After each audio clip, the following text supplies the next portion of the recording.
The gorgeous female lead was a billionaire CEO, but she had not eaten a single grain of rice in 2 weeks. To her, high-end molecular gastronomy made by Michelin-starred chefs tasted exactly like chewing on dry foam. Even the expensive bird nest and shark fin soup prepared by elite private chefs made her gag. Finally, her doctor issued a grim ultimatum. If she did not eat real food immediately, she would have to rely on IV drips to survive. While the entire Liu family scrambled in a panic, Liu Yanran was parked by the curb hiring a broke guy who just lost his job. Can you cook? Are you emotionally stable? Perfect. Her single biggest requirement was emotional stability. She snapped her fingers. Her voice was demanding and dominant. Come with me. You are my new private butler. Free room and board. Monthly salary, $50,000. Total silence fell over the street. 50 grand a month, all expenses paid. Xiao Guo's jaw dropped so low you could fit an egg in it. Lin Wan's eyes nearly popped right out.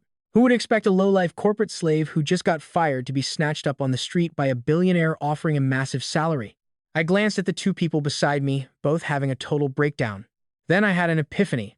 Why kill myself in the corporate rat race as a wage slave? Working to death is stupid when you can just be a kept man. I smiled. I knew exactly how to play this game. I told her my doctor said I have a weak stomach. I am built for the easy life. I will take it. She called me decisive, telling me to get in.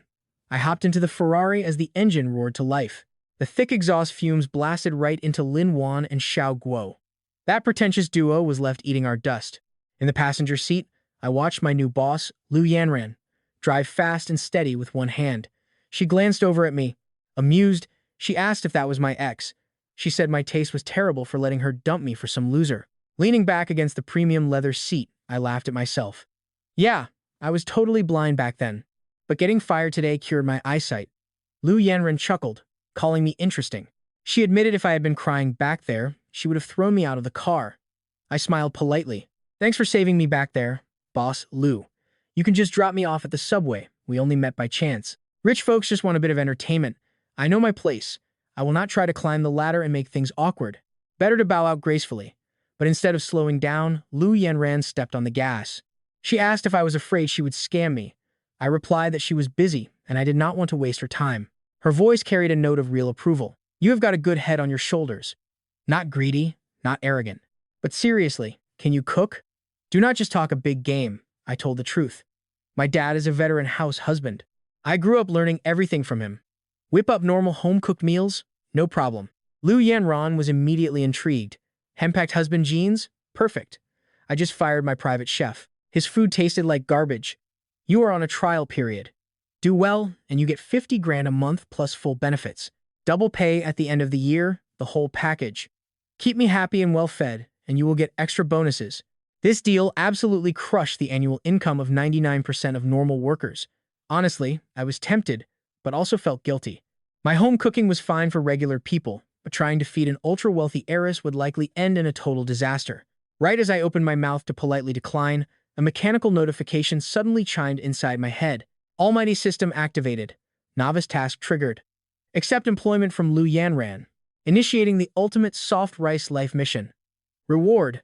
God-tier Sichuan cuisine mastery. The universe is literally spoon-feeding me. I would be an idiot to say no. I accept. Liu Yanran nodded, her voice turning icy. Let us set some rules. The main logic in my house is simple. I am boss. If I say go east, do not go west. If I say chase the dog, do not chase the chicken. Try any funny business or slack off, and you are fired immediately. An intense, suffocating pressure hit me square in the face, but I remained completely unfazed. The golden rule of being a worker. The person paying your salary is God. I calmly replied, understood. As long as the salary is paid on time, whatever you say goes. She smirked. Decisive. I like sensible people. The sports car roared into a luxury neighborhood, pulling up smoothly in front of a massive detached villa. The moment my feet hit the pavement, the system notification chimed again. Ding. Novice task complete. God-tier Sichuan cuisine mastery unlocked. New task triggered. Conquer Liu Yanran's taste buds. Reward pending. Grandmaster level massage skills unlocked, then a massive flood of culinary knowledge rushed into my brain. Knife work, fire control, and secret spices became pure muscle memory. I could picture the perfect curl of twice-cooked pork, the blistering, silky heat of mapo tofu, the numbing, savory sting of authentic Sichuan boiled fish. Every single technique was mastered perfectly. Rolling up my sleeves, I stared at the massive luxury villa in front of me. A slow, knowing smirk crept onto my face. If I am destined to be a kept man, I am holding onto this golden rice bowl with both hands. I will eat my way straight to a top-tier life. Stepping inside, the place was ridiculously huge. It was the ultimate playground for an ultra-rich client. Lu Yan tossed her car keys onto the table, kicked off her heels, and her entire vibe completely flipped. Just a moment ago, she was an icy corporate executive, but now she was totally relaxed, lazy, and casual. The contrast was insane. Slumping onto the sofa, she looked completely wiped out. Without holding back, she admitted she had severe anorexia. Fancy meals from Michelin-starred chefs looked like useless, flashy art in her eyes, but she had to eat something soon, or she was heading straight for an IV drip. She dumped her entire daily eating goal straight onto my shoulders. She told me to make something appetizing tomorrow, something that would make her finish a whole bowl of rice, promising a huge reward. I agreed instantly. A true Sichuan stomach only wakes up to the fierce, fiery aroma of real home cooking. After that, she summoned the head housekeeper, Aunt Lu, to show me around and help me settle in. Then, she headed upstairs to sleep. Aunt Lu looked sweet, but she was a seasoned veteran of elite estates. She read people and power dynamics instantly. She took me aside to break down my new role, explaining that Lu Yan is 26 years old. She founded Qianu Media, controlled the absolute best resources in the industry, and was worth billions. My heart skipped a beat. This was not just a wealthy lady. She was a true powerhouse in the industry. My ex-girlfriend was desperately begging for a job at this company, and now the big boss was my personal employer.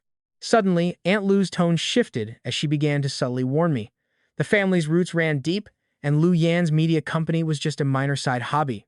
A high-paying job always comes with high risk. She warned me to know my place, keep my mouth shut, and keep my hands to myself. I got the message loud and clear. This $50,000 a month salary came with a razor-thin margin for error. The hidden currents in these mega-rich households ran dangerously deep. I calmly agreed, making it clear that I would stay in my lane and only focus on the cooking. Aunt Lu nodded, seemingly satisfied with my answer. She showed me to my private guest suite. Honestly, the room alone was bigger than my entire old apartment. That afternoon, I went back to pack up my belongings, settle the lease, and move out. Lin Yuan kept spamming my phone with unhinged, emotional text messages. I blocked her number instantly and cut all ties. Spending precious energy on toxic people is just a massive waste of time. Cutting ties quickly is always the smartest move. When I finally got back to the mansion that evening after a long day, I was absolutely starving. Since my official shift did not start until tomorrow, I decided to cook a quick staff meal for myself. The sheer scale of this kitchen was ridiculous. The pantry looked more like a high-end gourmet warehouse than a home fridge. Wagyu beef, blue lobsters, and matsutake mushrooms stuffed the fridge. Premium food was everywhere. But I knew very well that an anorexic stomach does not care about fancy, overplated luxury. It only wants bold, comforting, authentic street food flavors. I grabbed a fresh grass carp, determined to cook a proper bowl of Sichuan boiled fish. My legendary Sichuan culinary skills activated instantly. The entire process flowed naturally from my hands. Heat the wok, pour in the oil, toss in the Sichuan peppercorns and chilies until they sizzled. That numbing, spicy aroma immediately filled the air. I stirred the doubanjiang paste until the rich red oil seeped out. Simmering the bones for broth, I quickly cooked the tender fish slices until they absorbed the rich flavors.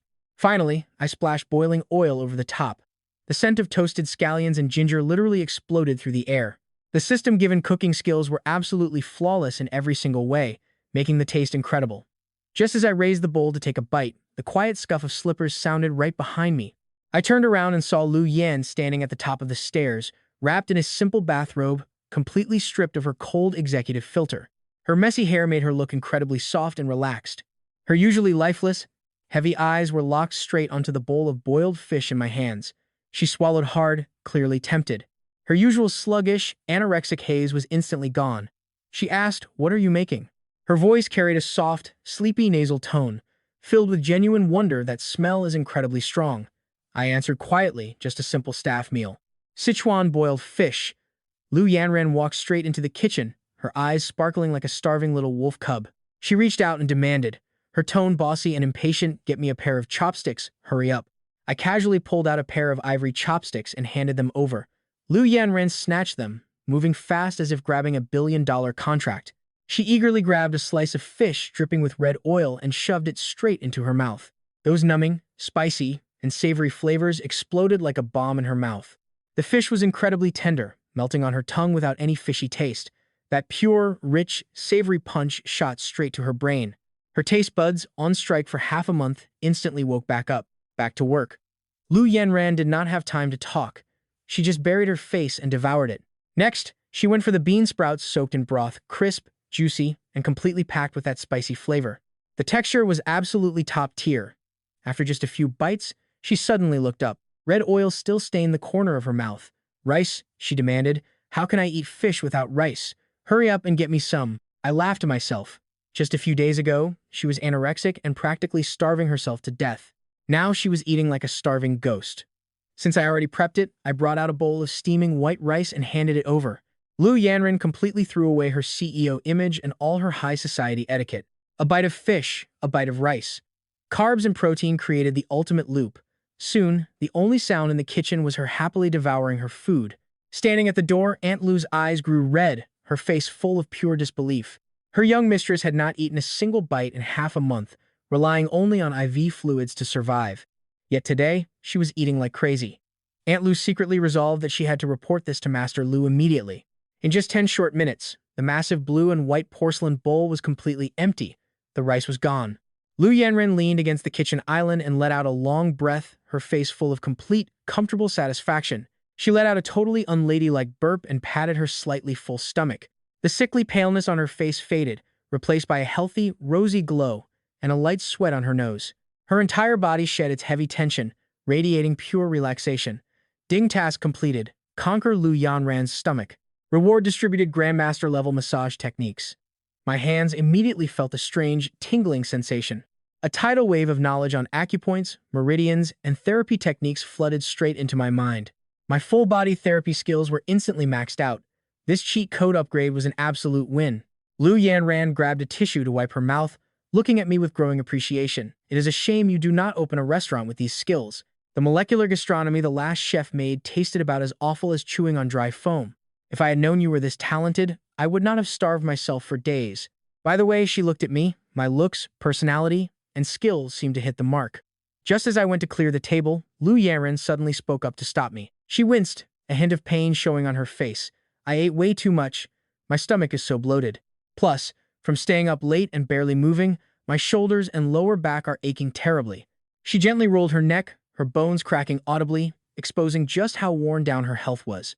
Starvation plus sleepless nights had severely overdrawn her body, and that sudden binge just now pushed her discomfort to the absolute limit. Lu Yanran looked at me, hesitating to speak, her eyes holding a mix of hope and curiosity. I instantly understood. Talk about perfect timing, my newly acquired skill was ready for the ultimate test run. "You want to ask if I know how to massage?" Lu Yanran nodded hastily. "Do you?" "Just a little." I dried my hands and said calmly, "Go lie on your stomach on the sofa and wait for me." "Sure," she replied. Lu Yanran quickly lay face down on the leather sofa, looking like a lazy Persian cat. Her loose silk bathrobe slipped down slightly, revealing delicate, eye-catching curves. "Hurry up. I am so sore I could die," she urged in a muffled voice, her face buried in a throw pillow. I took a deep breath. This was the ultimate test for a simple wage slave. Earning this $50,000 a month salary pushed workplace difficulty to the absolute max.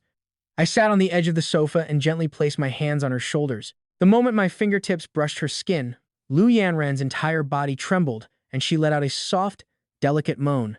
Standing nearby, Aunt Lu's face flushed bright red. She quickly found an excuse to slip into the kitchen and wash dishes. I cleared my mind, my thumbs locking onto the precise acupoints on her neck and shoulders. Press, rotate, push. These master-level techniques were executed with absolute precision. She breathed easier. "Are you trying to murder your boss?" she whimpered. I told her to bear with it. It is called pleasure through pain, and we need to knead out those knots. A soothing warmth seeped through my fingertips and deep into her muscles. Her chronically stiff shoulders gradually loosened and melted. A wave of numbing, aching relief swept through her entire body. Even her bones felt completely relaxed. Lu Yan's tense body went totally soft, and quiet hums kept escaping her lips. "Press right there a little harder," she murmured. "That feels so good." My hands kept working across her shoulders and back. Every single press hit her tense acupoints with pinpoint accuracy. The movements flowed as smoothly as water and drifting clouds, like a top-tier physical therapist, working their absolute magic. Lu Yan's mind grew hazy and warm. Her entire body felt incredibly light, a feeling far more intoxicating than signing a multi-billion-dollar contract. This decisive, ruthless female CEO had now completely melted into a puddle of spring water. She murmured softly in a daze, telling me I had passed my trial period, which made me chuckle. I told her I had only been here for half a day. Lu Yan's voice mixed grievance and relief as she asked what took me so long to get here. The sky outside turned pitch black. After this deep muscle massage, Lu Yan fell fast asleep right there on the sofa. Looking at her relaxed state, it was as if she had been soaking in a hot spring for 2 hours. Her muscles and bones were totally relaxed, a massive relief for someone plagued by chronic neurasthenia and insomnia. She had not slept this peacefully in years. I did not want to disturb her, so I just sat quietly on a nearby chair and waited. No one knew that this billionaire female CEO stubbornly refused to be just a mascot for her wealthy family. After graduating at 22, she rejected the cushy job arranged by her family and insisted on starting her own business. Relying on $50 million in startup capital, she rode the short video wave straight to the top. But behind all that boundless glory lay a grim reality. She faced crushing pressure year-round, constantly dealing with online metrics, traffic, public relations crises, and a bunch of restless influencer employees. The constant mental exhaustion had literally driven her to develop two severe chronic conditions. Anorexia and insomnia plagued her daily, until she casually hired me off the street and solved both of her biggest pain points. A spicy Sichuan meal cured her anorexia. A deep massage cured her insomnia. A rare talent like me had to be locked down immediately. She absolutely could not let me slip away. Eventually, some time passed. Lu Yan slowly opened her eyes, feeling fully restored. She looked up and saw me sitting quietly, radiating a calm and peaceful vibe.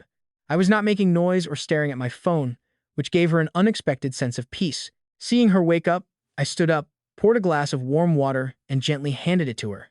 "You get dehydrated easily when you wake up, so drink some water," I told her. Lu Yan finished it, set the cup down, and stared straight at me. Her gaze turned serious and domineering, carrying the exact posture of a boss finalizing our core KPIs. "Lu Yan, I have made a decision," she announced. "From now on, you will not just cook for me, you will also massage my back. Every single night before bed, you must massage me for half an hour. I will not be able to sleep without it." I frowned slightly to maintain some professional boundaries, reminding her that this was way beyond the job description of a private chef. Lu Yan instantly flared up, her domineering CEO aura fully unleashed as she snapped that if she tells me to do it, I do it. "Do you know how many people line up for the chance to serve me and get rejected?" she asked, while I slowly looked up. With a face full of righteous adherence to the rules, I calmly replied that extra services were going to cost extra. Exchanging labor for fair compensation is only natural. The living room went dead silent for 2 seconds, and then Lu Yan burst out laughing. It was the absolute first time she had ever met anyone who dared to negotiate their salary with her item by item. Calling me a little fool, she laughed that a raise was easy, since she had plenty of cash flow even if she lacked other things. "As long as you keep me comfortable, there is absolutely no cap on your salary." She ran barefoot to her study, grabbed some pen and paper, and prepared to set new rules. From her urgent posture, it was obvious she was terrified I would run away and wanted to lock me down with a long-term private butler employment contract. The title looked official, but the contents were packed with heavily biased clauses, designed to lock down every single one of my core skills. Clause 1 stated my culinary skills belonged exclusively to her, with absolutely no skipping meals without her permission. Clause 2 demanded a half-hour massage every single night before bed, with no overtime pay, no slacking off, and no excuses. And Clause 3 forcibly locked me into the job, extending my contract duration from 1 year straight to 3 years. Clause 4, I was strictly forbidden from serving any other woman, or even a pet. Her happiness had to be a 100% exclusive monopoly. Clause 5 provide endless emotional value, on call 24/7 to relieve stress and chat. With a wave of her hand, she finalized my pay, $100,000 a month, plus mood-based bonuses, plus massive year-end bonuses. Everything depended on how happy I could keep her. I stared at that doubled salary, then at those bossy clauses, and the corner of my mouth twitched. "Boss Lu, Clause 4 is way too ridiculous. I cannot even cook for a stray cat." Lu Yan ran crossed her arms, her possessive streak maxed out. "No, she insisted she was a germaphobe, and all my skills were for her alone." I shook my head. Her demand for exclusive control was seriously off the charts. But with $100,000 a month on the table, my grievances vanished. I picked up the pen to sign, then spotted a major loophole. Wait, there was no penalty for breaching the contract. That was not compliant. Lu Yan looked completely unbothered, fully embracing her boss privilege. "If you are obedient, there is no penalty. Cut the crap." She pulled out an ink pad, grabbed my thumb, and pressed it down hard, smoothly stamping my fingerprint onto the paper. Her forceful execution was incredibly smooth. I stared at the bright red fingerprint, not knowing whether to laugh or cry. Boss Lou, this is basically forcing a good man into shady business. I am stating this up front. I sell my skills, not my body. I have professional boundaries. Meanwhile, Lu Yanran admired the contract, glowing. She looked up, playfully scanning me from my shoulders down to my waist and abs. Her gaze was completely brazen. During the massage, she had already noticed that my proportions and muscle definition were top tier. She suddenly leaned forward, pulling close, and the air between us grew thick and intimate. Her fresh fragrance hit my face, our closeness making my heart race. A slender finger gently lifted my chin. She acted like a bully teasing an innocent guy, her tone lazy yet completely domineering. Sell your skills, not your body? Heh. I swear. There is no way you are escaping me. Clang. The safe locked tight, announcing my new contract was officially in effect. Lu Yanran looked like she just hit a massive KPI. She tapped the steel cabinet door, a smug grin plastered across her face. Her posture clearly said, "You are completely bound to me now." I quietly wiped the red ink off my thumb. Honestly, the moment I was forced to leave my fingerprint, I really thought I was falling into a trap. But then, my phone buzzed in my pocket with a 100,000 yuan deposit. That six-figure notification, labeled as my salary and deposit, instantly wiped away any workplace resentment. When faced with a rock-solid, high salary, dignity gets temporarily folded up and tucked away. Pure workplace pragmatism. Payment received. Lu Yanran slouched in her leather chair, swinging her legs as she sized me up, looking like she had just secured a limited edition employee. My posture snapped to attention, my professionalism instantly maxed out. "You are very generous, boss." She fished an access card and keys from her drawer, sliding them over. Lipsticks were piled messily among official documents. It perfectly captured a rich woman's chaotic office style. She told me she granted me full access, so I could come and go. Since I took her money, I should treat the villa like my own territory, even if she still owned the property. I snatched them and slid them into my pocket. Understood. A luxury mansion worth hundreds of millions. This was my new full-time workplace, the entire handover completed in one step. Lu Yanran stretched lazily and strolled over, pointing to an empty spot in the living room. "Go to the market tomorrow and buy some potted plants." The empty space was ruining her vibe. I expertly pulled out my notepad, immediately entering professional task recording mode. Her requirements were incredibly specific: no tacky flowering plants. She wanted large leaf greenery. The monstera must have split leaves, looking bright and vibrant, in a gray cement or terracotta pot. It had to scream premium quality. Any ordinary worker would have collapsed by now, but I focused on flawless execution to satisfy my client completely. I quickly jotted down her request and took the initiative to mention that the study had great lighting. Pairing it with asparagus, ferns, and Buddhist pines would heavily elevate the overall aesthetic. Lu Yanran's eyes instantly lit up. All her previous assistants were just going through the motions. I was the only one who could precisely match her needs and always think one step ahead. The absolute template of a top-tier employee. "Do that," she agreed, "just expense it directly. As long as it looks good, I do not care." Just then, Auntie Lu, the housekeeper, tiptoed over to report she was done cleaning. Her eyes darted back and forth between us, clearly probing. She looked completely baffled. Her usually cold boss was actually getting along fine with a male employee today. Once we dismissed Auntie Lu and her doubts, the villa went dead silent. Around 9 p.m., Lu Yan's totally messed up biological clock suddenly kicked in. Out of nowhere, she asked what we were eating tomorrow morning. The god-level Sichuan cuisine mastery in my head instantly whipped up a menu. Since that spicy boiled fish last night irritated your stomach, tomorrow morning needs to be gentle and soothing, clear broth chow show. She still wanted to try the spicy red oil flavor, but I shut that down immediately. I described the rich chicken and pork bone broth paired with thin skin bursting fillings. That successfully hooked her appetite. She reluctantly compromised, but still threatened me if it is too bland. She's giving me a bad review. I smiled and agreed, taking the chance to remind her to wash up and get some rest. Providing that top-tier butler service, I watched her pad upstairs in her fluffy slippers. She stopped halfway, calling down to me, and I looked up to wish her a good night. The next morning, my internal clock proved 10,000 times more reliable than any alarm. Lying in the soft guest bed of this luxury mansion, I couldn't help but marvel at this $100,000 a month job. It completely cures the mental burnout of a corporate wage slave. No more drafty rentals in rundown neighborhoods, or waking up early to squeeze onto crowded subways. This is honestly just a high-end paid retirement. I quickly washed up, changed, and headed straight to the massive kitchen to start my shift. I picked out a pork shoulder with a 30% fat to 70% lean ratio, the golden ratio for filling. Rejecting the bland assembly line texture of machine ground meat, only hand chopping can truly max out the dish's quality. My god-level Sichuan cuisine mastery completely took over the entire process. The exact weight of ingredients, the stirring force, the thickness of the dough, everything was optimized. The hand-rolled wrappers were as thin as cicada wings. The folded chow show were perfectly uniform in size and neatly shaped. It was an instant cure for anyone with OCD. By the time the rich aroma filled the entire house, Lu Yan finally woke up on the second floor. Sporting messy bedhead and wearing silk pajamas, she leaned against the kitchen doorframe. Her dazed eyes made her look like a startled kitten, staring blankly as I cooked. "Since you are awake, go wash up. The food will be ready in 5 minutes," I said, not even looking up. I was firmly controlling our workplace rhythm.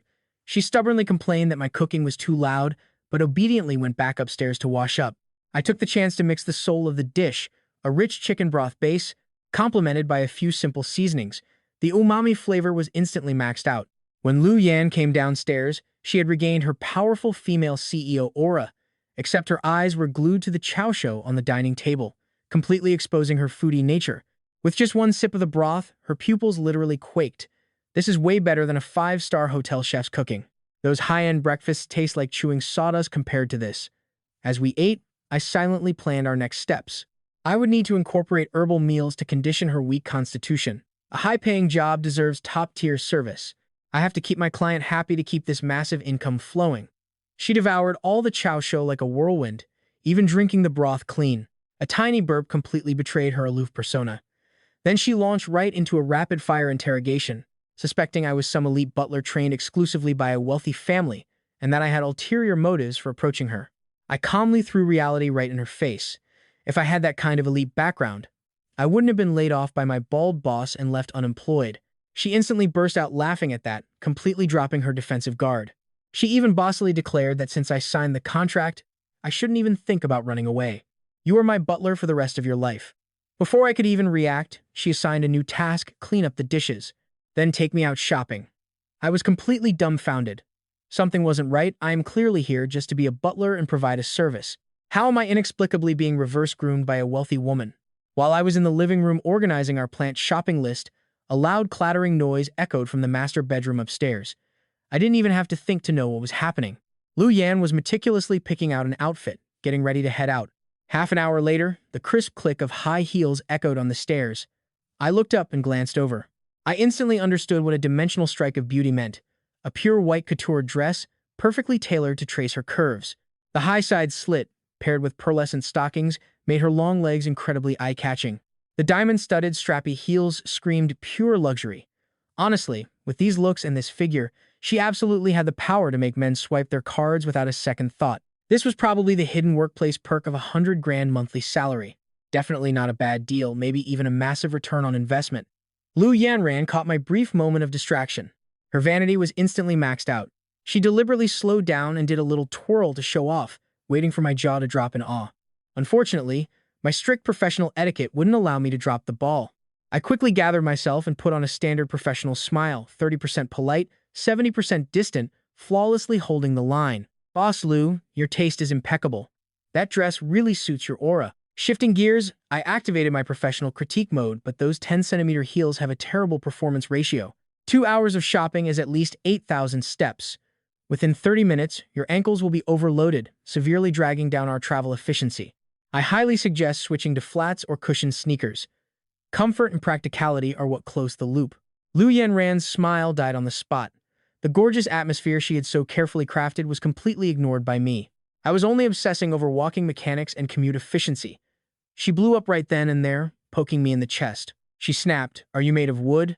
I dressed up this nicely and you want to talk about work KPIs?" I calmly took the hit, remaining completely unfazed. I got dumped because I was poor, not because I don't understand aesthetics. Monitoring my employer's health is an implicit clause in our contract. If you insist on wearing them, fine. But if your feet hurt later and you want me to carry you, that will be an extra charge. Lu Yanran felt like she had punched cotton. With nowhere to vent her anger, she doubled down. "I am not changing. I am wearing these today." Watching her storm out with that Sundar attitude, I secretly smirked. The underlying logic of the workplace is that you cannot be a simp. You have to push back appropriately to secure your position long-term. Parked at the door was a multi-million-dollar Ferrari SF90, the ultimate dream of countless men. Lu Yanran casually tossed me the car keys, her tone arrogant. You drive, and if you drive too slow, I am docking your pay. If you scratch it, selling you wouldn't even cover the damages. I caught the keys, a hint of amusement flashing in my eyes. Since I am holding the steering wheel, I dictate today's rhythm. I got into the supercar. The moment I hit the ignition in the driver's seat, the furious roar of the V8 engine blasted through the air.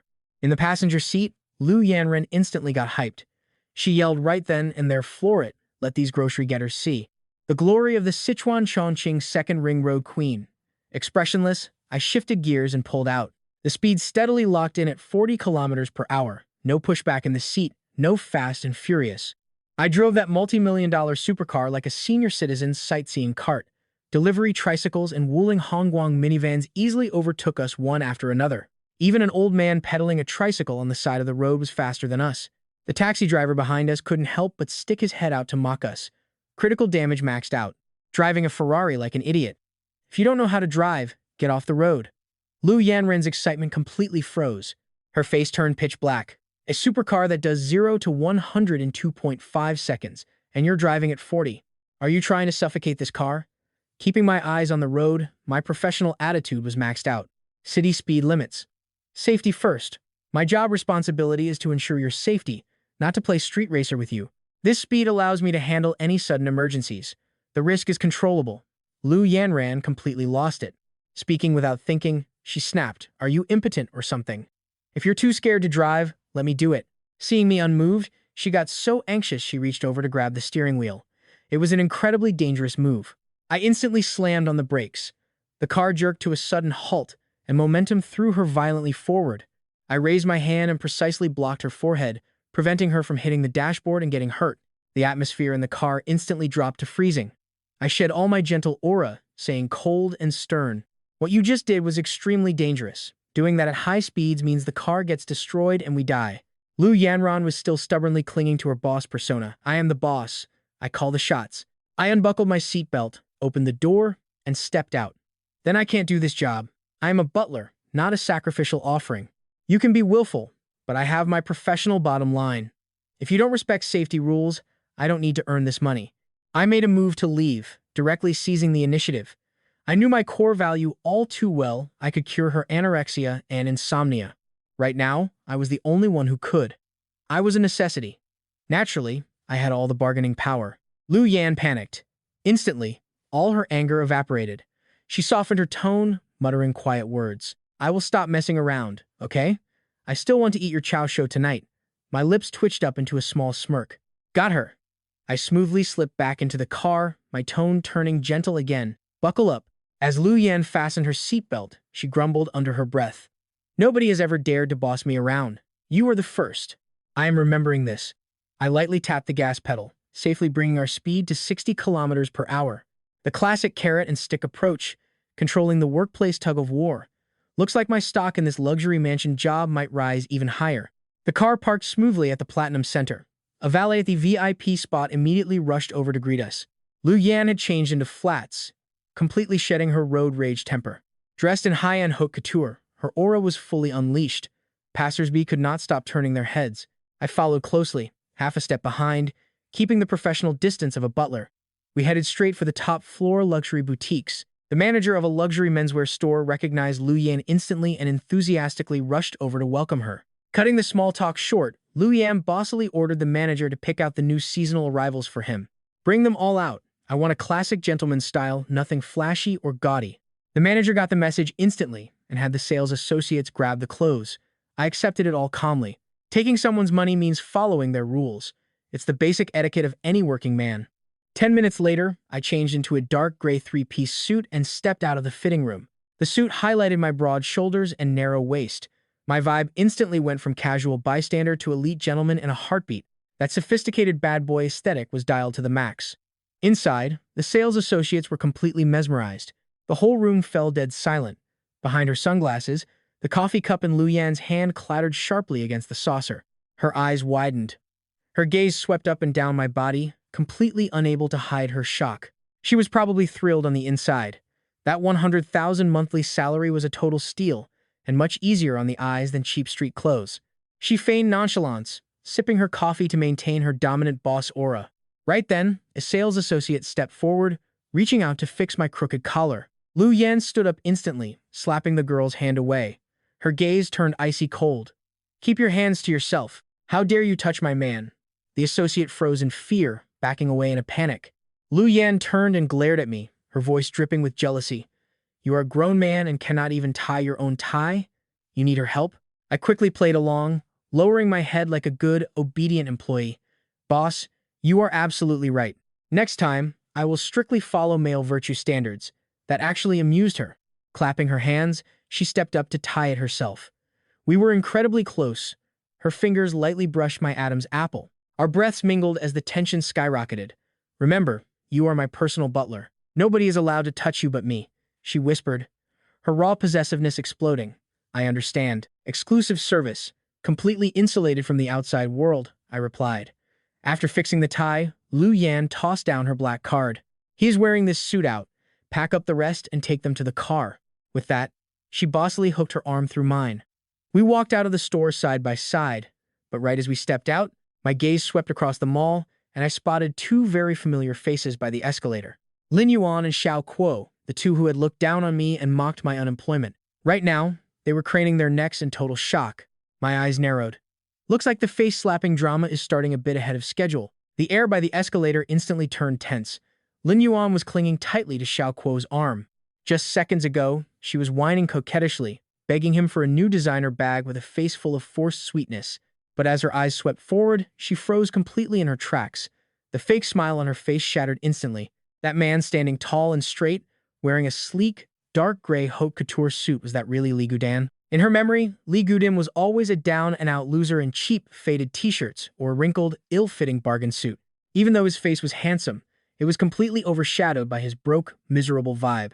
He used to be completely unremarkable, but the man standing before her now shattered all her old impressions. The impeccably tailored suit outlined his incredible, broad-shouldered, narrow-waisted physique. The premium fabric had a sleek matte texture. Every time he moved, he exuded an effortless, noble, and aloof elegance. His presence completely crushed Xiao Kuo. Instinctively, Lin Yuan turned to look at the pathetic man standing right beside her. The contrast was sharp and painful, a cheap floral shirt paired with gaudy, flashy loafers. His face looked bloated and dull, his eyes heavy with the sluggish exhaustion of cheap partying. He practically reeked of vulgar street tackiness. There was not a single trace of class in him. Without this direct comparison, the brutal gap would not have been so glaring. How was this even possible? The guy was just fired from his job a little while ago. Down and out. Unemployed. He could barely scrape together enough for rent. Where did he find the money for an outfit like that? Was he actually being sponsored by some sugar mommy? Countless questions flooded her mind. Lin Yuan let her eyes drift down my arm, eventually landing on Lu Yan standing right next to me. The woman wore dark sunglasses, her figure incredibly graceful and alluring, even behind the dark lenses. That powerful, commanding aura and pure luxury radiating from every single hair strand made Lin Yuan feel instantly, deeply inferior. A bitter, heavy wave of pure jealousy surged deep in her chest. It felt like a piece of garbage she had casually tossed out had been rescued by someone else, meticulously polished, and turned into a priceless treasure that everyone lusted after. Sharp regret and bitter denial wrapped tightly around her heart. Why? Lin Yuan stared hard at me, desperately trying to quiet her racing, panicked mind. So what if he has good looks and a smooth tongue? Relying on a rich woman is just a pathetic, dead-end shortcut anyway.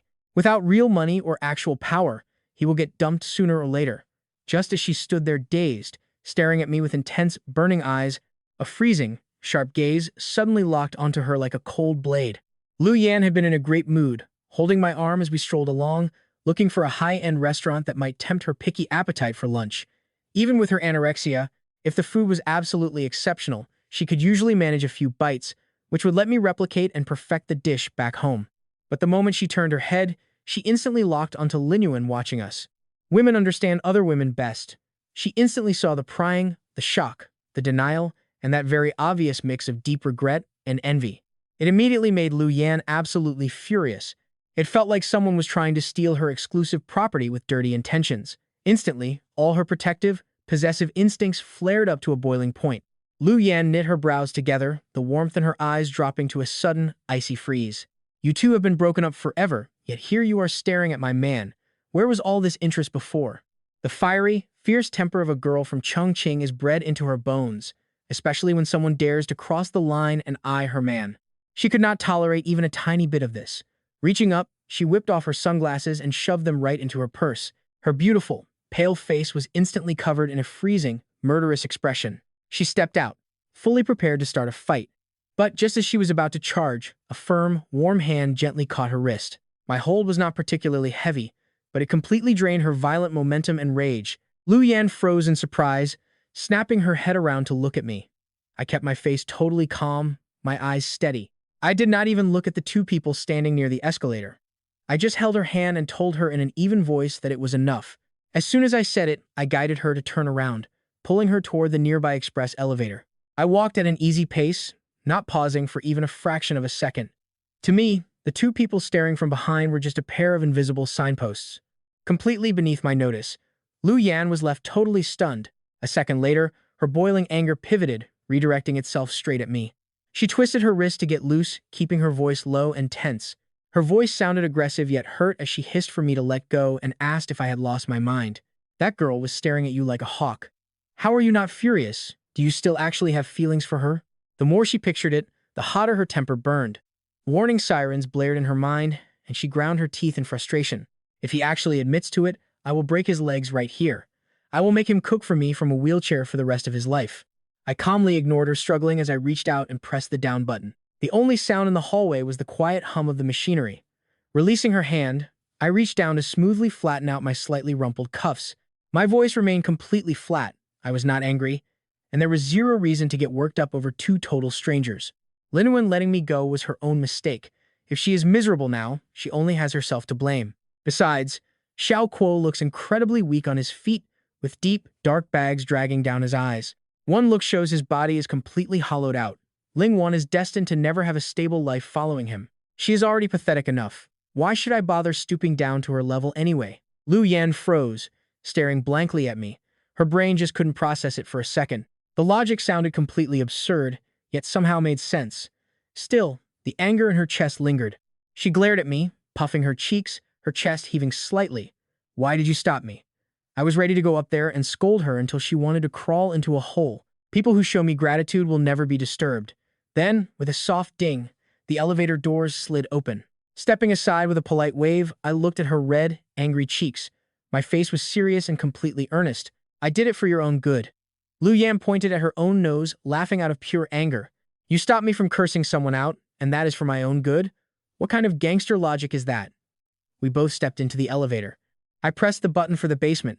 Looking at our reflection in the mirrored walls, I slowly began to explain. Medical research shows that when women get angry too often, intense emotional spikes can easily lead to endocrine disorders.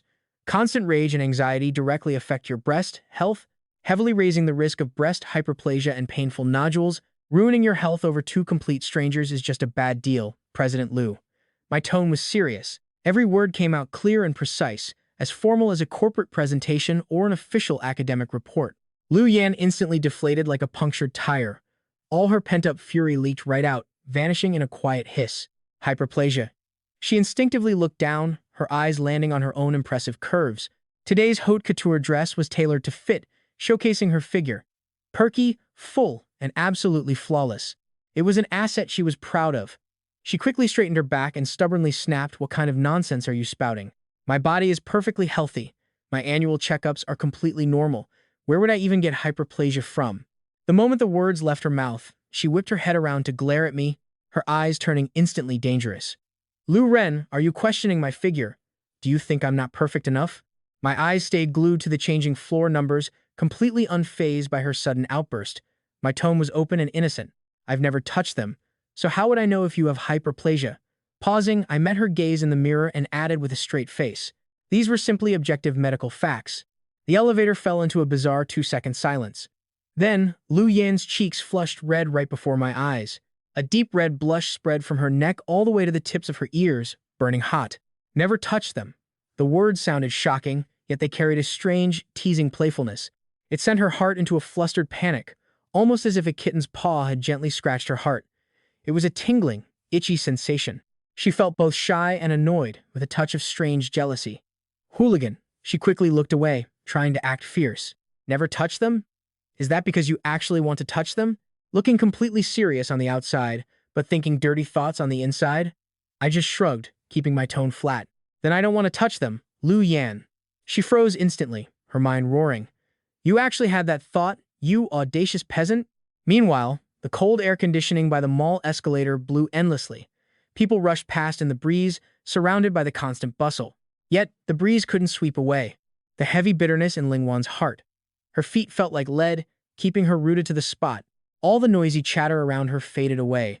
Her mind kept replaying my calm, straight back from moments ago.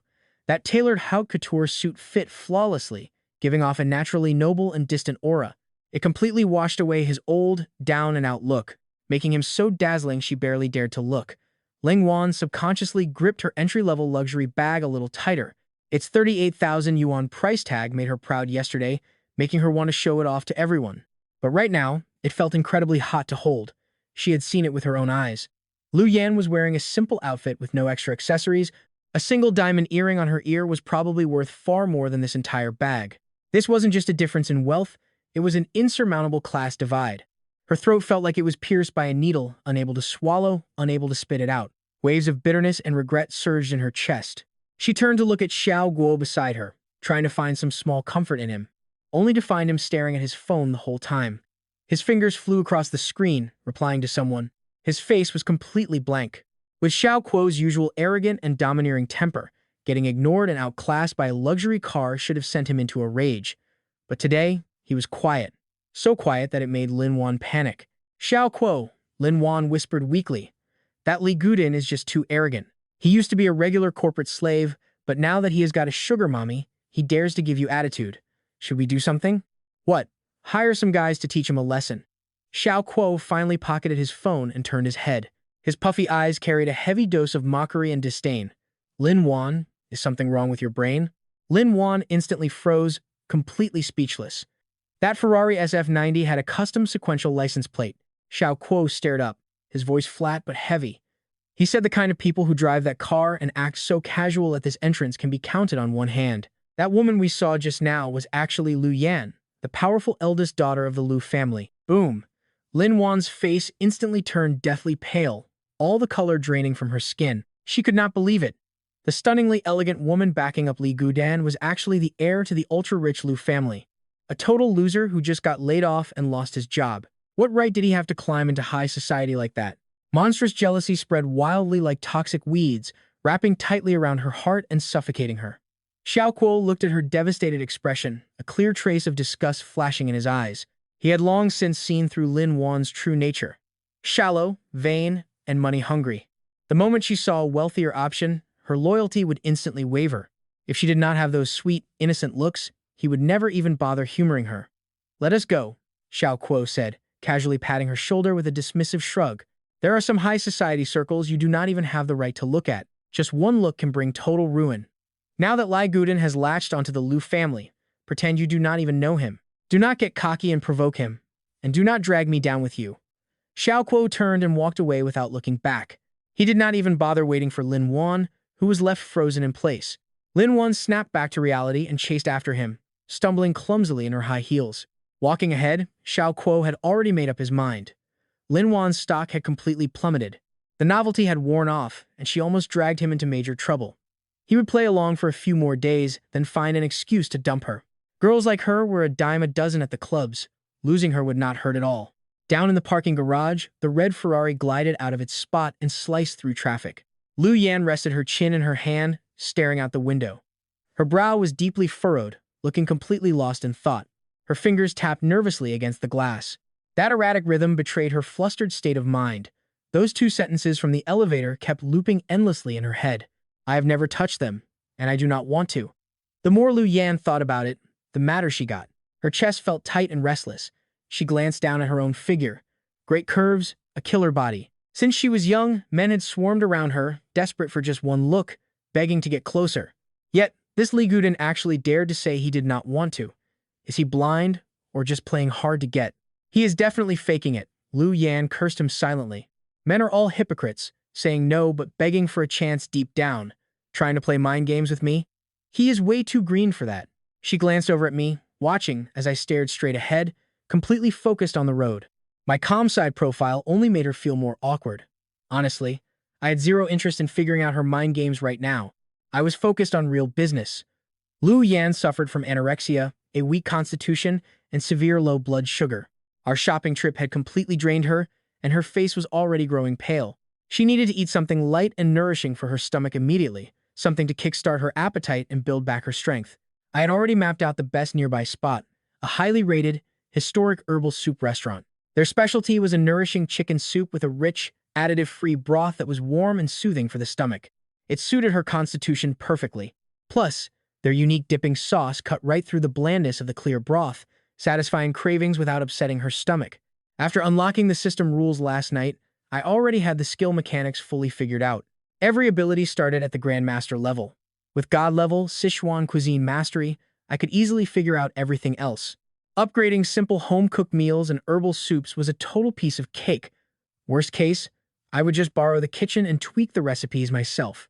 Lu Yan broke the silence first, her voice full of stubborn pride. Are you already regretting the nonsense you spouted earlier? If you beg me nicely right now, I might show some mercy. I cut right through her fantasy, my voice completely calm. There's a great classic herbal chicken soup spot right up ahead. The broth is rich, and the dipping sauce is incredibly fresh. It will soothe your stomach and satisfy those cravings. Let us get some food in you so you can keep dreaming. Lu Yan's playful, flirtatious thoughts were instantly and completely crushed. She nearly choked on a breath. Gritting her teeth, she silently fumed. Here she was trying to flirt, while he just talked about chicken soup. Was her charm seriously inferior to a pot of soup? The car pulled up smoothly outside the rustic restaurant. I unbuckled my seatbelt and turned to her. We are here. Let us eat. Lu Yan took a deep breath, fighting down her frustration. Aggressively ripping off her seatbelt, she snapped, I am going to eat until you are completely bankrupt today. You are paying for this. I just smiled and handed her my salary card. Swipe it all you want. That instantly cooled down her temper. Stepping out of the car, she looped her arm through mine with a proud pout. That is more like it. If this tastes bad, expect a scolding. Do not worry. If you do not like it, I will just borrow their kitchen and cook for you myself. I replied softly. Her expression softened immediately, and she nodded with eager anticipation. The old-school herbal soup restaurant was tucked away in a quiet courtyard near Kanji Alley. No flashy signs here, just two red lanterns swaying at the entrance. The place felt peaceful and traditional. A waiter led us through the secluded courtyard into a private room named Listening to the Rain. The frosted glass windows offered perfect soundproofing and complete privacy. I politely pulled out a chair for Lu Yan, waiting for her to sit before taking my own seat. Within 2 minutes, a hot charcoal copper pot arrived. The steaming, milky white broth bubbled gently. A few red dates, goji berries, and pieces of angelica root floated on top, giving it a healthy look. It looked warm and comforting, but one look at it made Lu Yan's face drop instantly. Not a single drop of red chili oil floated in the completely clear, spice-free broth, utterly, absurdly bland. Looking down at the pot, her face twisted in pure resistance. Laguden, you brought me here for this? Her voice dripped with pure disgust. What is the difference between this and dishwater? Is this stuff even meant for humans? She slammed her chopsticks onto the table, crossed her arms, and leaned back, acting like a totally spoiled princess. Without chili, my mouth feels like cardboard. Even if I starve, I am absolutely not taking a single bite of this. I have zero appetite. Just looking at it makes me sick. Coming from Sichuan, Lu Yan could not survive without spice. To her, a meal without that numbing heat was simply not food. Add in her severe anorexia, and this kind of plain, clear broth did absolutely nothing to spark an appetite. In fact, it just made her stomach turn. I watched her throw a fit, completely refusing to touch the food. I remained totally calm. This was expected. She did not actually hate eating. She just wanted to see if I, her personal butler, could actually cure her anorexia and coax her to eat. I did not waste time trying to argue, nor did I offer basic advice. Instead, I calmly told her 2 words. Wait here. Then I stood up, opened the door, and walked to the condiment bar. Jars of different spices and sauces were neatly lined up, offering countless choices. As I scanned the ingredients, my god-level Sichuan culinary skills kicked in, instantly formulating the perfect blend. To wake up her taste buds and spark her appetite, I needed a spicy kick that warmed her stomach, a gentle stimulation to wake up her numb taste buds without being so hot that it caused pain. Tricking her brain was the only way to spark her appetite. I grabbed an empty bowl and started mixing. First, a big spoonful of minced bird's eye chili for that fresh, sharp heat. Keep the chili seeds whole, and it won't burn your stomach or cause dry heat.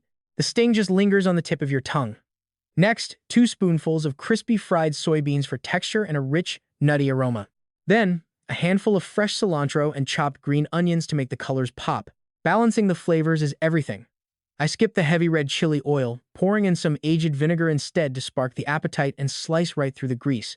A pinch of sugar neutralizes the heat and coaxes out the natural sweetness. Finally, a splash of our secret light soy sauce to deepen the savory umami. I left it unstirred. Those red, green, and yellow layers stood out, completely mouthwatering just to look at. A sharp, heavy wave of sour and spicy aromas burst out. I carried the sauce back to our private room. Lu Yanran was still sitting there, sulking. Her fingers nervously picked at the tablecloth, looking totally lost. Then, that rich, tangy, spicy onion scent hit her right in the face. Her nose twitched. Her eyes drifted right to the bowl in my hand. "What is that?" she asked, sounding genuinely curious. Her stiff defenses were already crumbling. "Just a little magic for your taste buds." I used the serving chopsticks to lift a tender, fall-off-the-bone piece of chicken right out of the pot. The skin was glossy gold, the meat pale and tender. I gave it a gentle roll in the sauce, coating every inch. The bits of chili, green onion, and soybeans clung tightly to the chicken. It looked glossy and fresh, releasing a rich, mouth-watering scent. I set the chicken on her plate, explaining that the vinegar and sugar cut the grease while the mild spice wakes up the appetite without burning. It gives you a little kick on the tongue, but stays gentle on your stomach. It wakes up your taste buds without hurting you. Give it a shot. Lu Yanran just stared at the plate. 2 voices were having a fierce argument inside her head. Her stubborn side refused to give in, but her senses were completely overwhelmed by the amazing smell. Ultimately, hunger won the battle over pride. She slowly picked up the chicken, took a bite, and her taste buds instantly went into overdrive. The sharp tang of vinegar, the clean heat of the chili, and the crunch of those soybeans, the flavors collided beautifully, letting the natural sweetness of the chicken take center stage. That first bite was wonderfully sour and spicy, going down smooth and warming her stomach. Not greasy, not bland. Suddenly, Lu Yanran's eyes lit up. Too busy eating to even speak, she swallowed and instantly lunged back toward the hot pot. She couldn't stop eating. Within 5 minutes, a small mountain of bones piled up on her plate. Sweating slightly, she was totally in her element. A sudden warmth rushed through her whole body. Without thinking, she slipped off her expensive designer suit jacket and tossed it over her chair, revealing a sleek, form-fitting black silk camisole underneath. Her shoulders were beautifully sharp, her collarbones highly defined, and her pale skin practically glowed. As she reached for more food, her casual movements were incredibly striking and alluring. Gone was the cold, intimidating aura of a powerhouse CEO. Right now, she was just a hungry girl completely defeated by amazing food. She was a fiery little spitfire, totally unguarded, vibrant, and stunning. "Luan, this is so good," she mumbled. Chewing with her mouth full, she demanded that I pass her the chicken leg and dip it in extra vinegar. "Hurry up," she urged. I smiled, scooping the juicy piece right into her bowl. I offered her a tissue, warning her that her makeup was smudging. "Let it smudge," she fired back. She couldn't care less, eagerly grabbing the chicken leg with both hands to take massive bites, dripping oil, totally unbothered and real. I sat across from her, sipping my soup and watching her let her guard down. Who would have guessed that the famously cold, ruthless, and unapproachable heiress of the Lu family was actually this adorable and food-obsessed? But it confirmed my theory. To win someone over, feed them first. You just have to find the right leverage. Even the most intimidating boss can turn into a completely docile kitten. Only after she had thoroughly stuffed herself did Lu Yanran finally let out a long, deeply satisfied sigh. She leaned back lazily against her chair, her lower belly showing a tiny bulge. Her face was the picture of pure satisfaction and comfort. Squinting like a well-fed cat basking in the warm sun, her eyes were completely glazed over, weighed down by that heavy post-meal lethargy. "Gudan, I, an anorexia patient, am literally in a carb coma today." The air conditioning hummed softly in the private room, chasing away the heat of the food. The vibe was incredibly peaceful. Lu Yanran was completely slumped over in her seat. Her entire body went limp, her face totally relaxed. The acid reflux and anxious emptiness that tortured her for days had vanished. Her stomach felt warm and cozy. She was so incredibly comfortable, she did not want to move a muscle. But the heavy carb overload was hitting hard. Her blood sugar spiked, starving her brain of oxygen. Her eyelids felt heavy as lead, her head groggy and thick. She had officially slipped into a carb coma. "Hey Gudan," she called out to me weakly, her voice incredibly soft and sluggish. As I put down my teacup, she told me to pay the bill. She pointed a lazy finger toward her bag on the table, saying the card was inside. "The password is 68, she mumbled, saying she was floating and could not move. I grabbed the bag and signaled the manager. The manager was a sharp, worldly middle-aged guy. He instantly recognized the power of that sleek black card. He bowed a full 90 degrees, taking it with deep humility. This was the ultimate VIP treatment. After quickly processing the payment, the manager respectfully handed the black card back with both hands. He also seized the moment to present an elegant, high-end gift box. With a wide grin, he called her Miss Lu, presenting a token of appreciation featuring a premium, newly arrived blood bird nest. Hoping it would nourish her health, the manager smiled. But Lu Yanren did not even bat an eye. All she wanted was sleep. Those fancy premium tonics she usually loved held absolutely zero appeal to her right now. She waved her hand dismissively, pointing at me and saying she did not need it. "Give it to him. Take it home for a midnight snack to nourish your body," she said. I took the box, which felt heavy and insanely luxurious. I did not even have to guess to know this fancy bird nest box was worth at least 5 figures. Honestly, that phrase about nourishing my body sounded incredibly awkward. After all, who was the one howling and begging for mercy last night during a massage because I pressed just a little too hard? So how did I end up needing the nourishment? Still, a freebie from the boss is a freebie. I would just sell it online later for some quick cash. I tucked the box under my arm and gently helped the limp, groggy Lu Yanren stand up. "Walk a little to digest," I told her. "Otherwise, you will feel sick and throw up in the car." "You nag so much," she grumbled, asking if I was a monk, but she still stood up. She leaned her entire body weight against me, completely relying on me to keep her upright. We shuffled slowly out of the restaurant and made our way to the Ferrari parked by the curb. The moment Lu Yanren hit the passenger seat, before she could even click her seatbelt, her head slumped to the side. In under 3 seconds, her breathing went deep and even. She was out cold, hit by the ultimate combo of a carb coma and chronic sleep deprivation. Under this double sleep buff, she looked totally defenseless, dropping all her sharp armor and guards. I looked over at her. The usually domineering, arrogant young lady now looked incredibly peaceful and soft. Her lips were parted slightly, empty of all her usual attitude. She looked like a little girl who needed protecting. I turned the air conditioning up 2 degrees, pointing the vents away so the chilly draft would not hit her face and make her sick. Right then, a sudden voice echoed in my head. A crisp system notification chimed, stating that the target, Lu Yanren, showed massive improvement in stomach health. Anorexia symptoms successfully reduced. Exclusive system reward issued. Master level botanical knowledge. This skill grants complete mastery over global plant care, maintenance, and landscape aesthetics. This maxed out skill can literally bring deadwood back to life, creating stunning gardens out of nothing.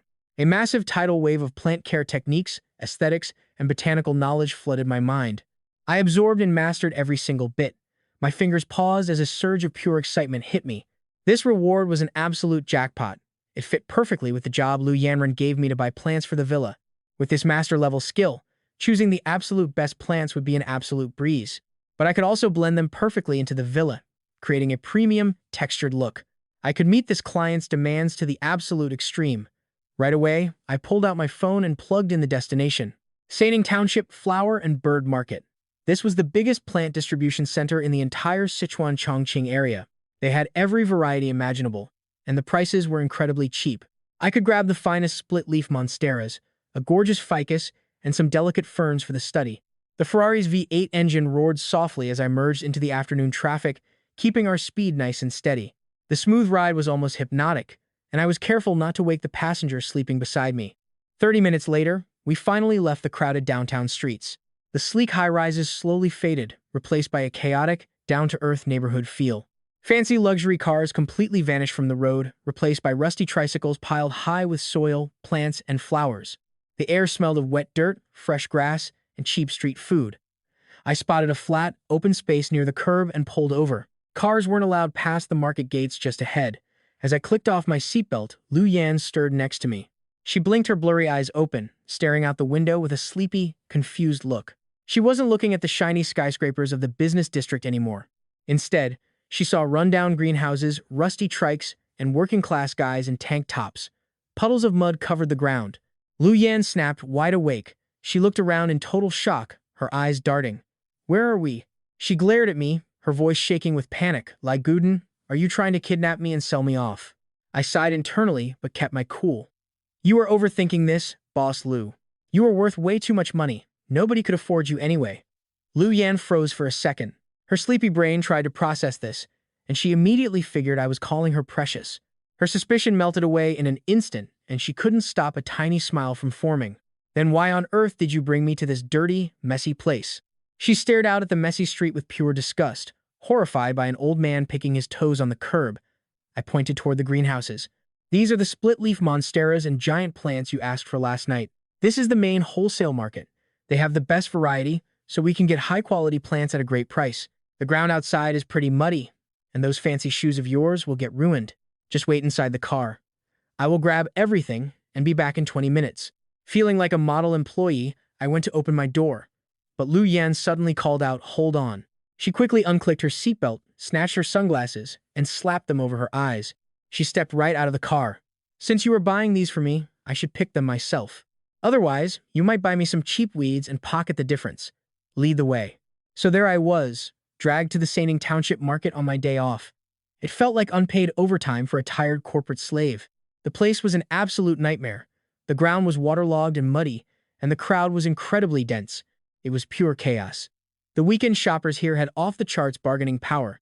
They shoved their way through, turning the narrow path into a packed rush-hour subway station. I did not want to push through that mess.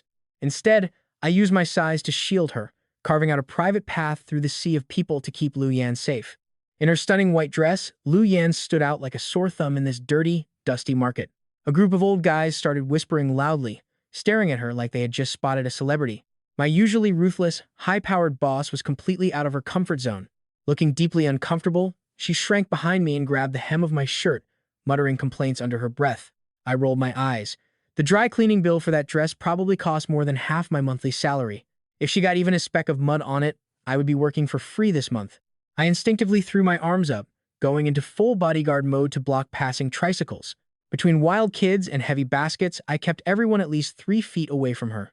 To put it bluntly, today I was a full-time bodyguard and an exclusive path-clearing tool, providing her a complete closed-loop protection system. Escorting her all the way through the heavy crowd, I spoke up to break her wild daydreaming.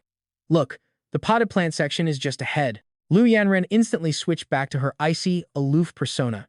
She let go of my shirt, straightened her posture, and put on a cold, do-not-approach face. She scanned the stalls, her gaze suddenly locking onto one spot. She pointed right over. It was a 2-meter-tall money tree decorated with red ribbons and copper coin ornaments. It was tacky. Honestly, truly tacky. But it was also genuinely festive. In the end, business people can never escape the sheer allure of auspicious symbolism. Lu Yanren walked straight up to ask the price. The vendor with a massive handlebar mustache looked up and sized her right up. Seeing her exquisite outfit and wealthy aura, a glint of cunning calculation instantly flashed in his greedy eyes. Yep, this guy was treating Lu Yanren like a walking cash machine, a pure, completely gullible fat sheep. Immediately jumping up, he started boasting, hyping up this completely ordinary money tree as his shop's ultimate holy treasure. He unleashed a full, non-stop barrage of his classic wealth and prosperity sales pitches. Finally, he held up a hand gesture and casually dropped an astronomical price. A destiny price of $8,888. "For great luck," he said. My eyebrow twitched right then. As an experienced insider, I saw through the scam instantly. A money tree of this size goes for $1,000 tops on the market. This boss just marked it up 8 times over, butchering the customer with absolutely no moral bottom line. Just as I was about to step in and expose him, Lu Yanren had already crisply agreed to it. To her, a few $1,000 was just daily pocket change. As long as the symbolism was good and it looked prestigious, she wouldn't even blink at spending that kind of money. She casually pulled out her black card, ready to close the deal on the spot. The vendor was already absolutely blooming with joy inside. He was probably secretly laughing that some wealthy idiot was actually taking this rotten tree off his hands. His daily sales quota was instantly overfulfilled. My eyelid twitched hard watching this. This was not buying a plant. This was purely paying a massive idiot tax.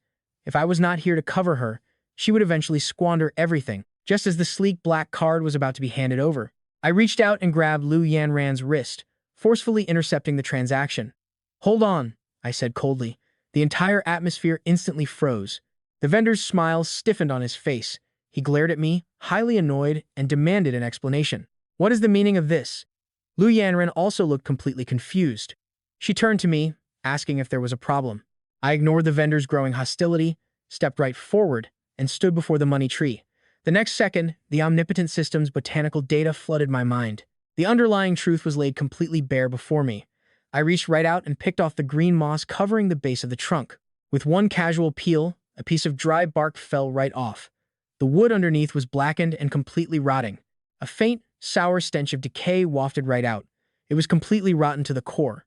I dusted the debris off my hands, staring directly at the vendor, who was now breaking out into a nervous cold sweat.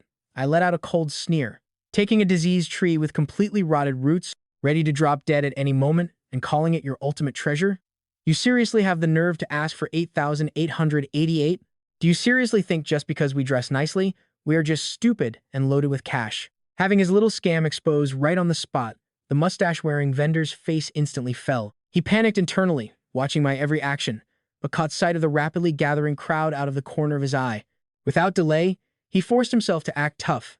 After all, this was his own home turf, and he was going all in on controlling the narrative. Young man, you need hard evidence when you speak. The vendor slammed his teacup down, cranking his volume to the absolute max, and activated his victim-blaming mode to project his voice far and wide.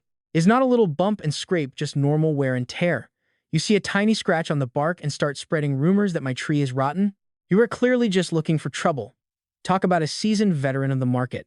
Using the classic PR tactic of shifting the blame, he turned to the crowd of local uncles and aunties, playing the victim and actively fanning the flames. He threw out one trick after another, continuously insisting he was a hard-working, honest merchant who had spent years building a stellar reputation.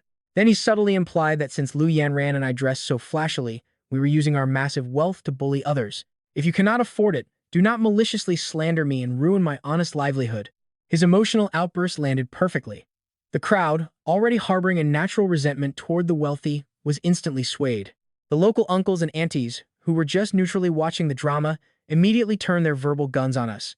Kids these days get a little money and it goes straight to their heads. So petty. If you are not buying, then just leave. There was absolutely no reason to screw over some small-time vendor.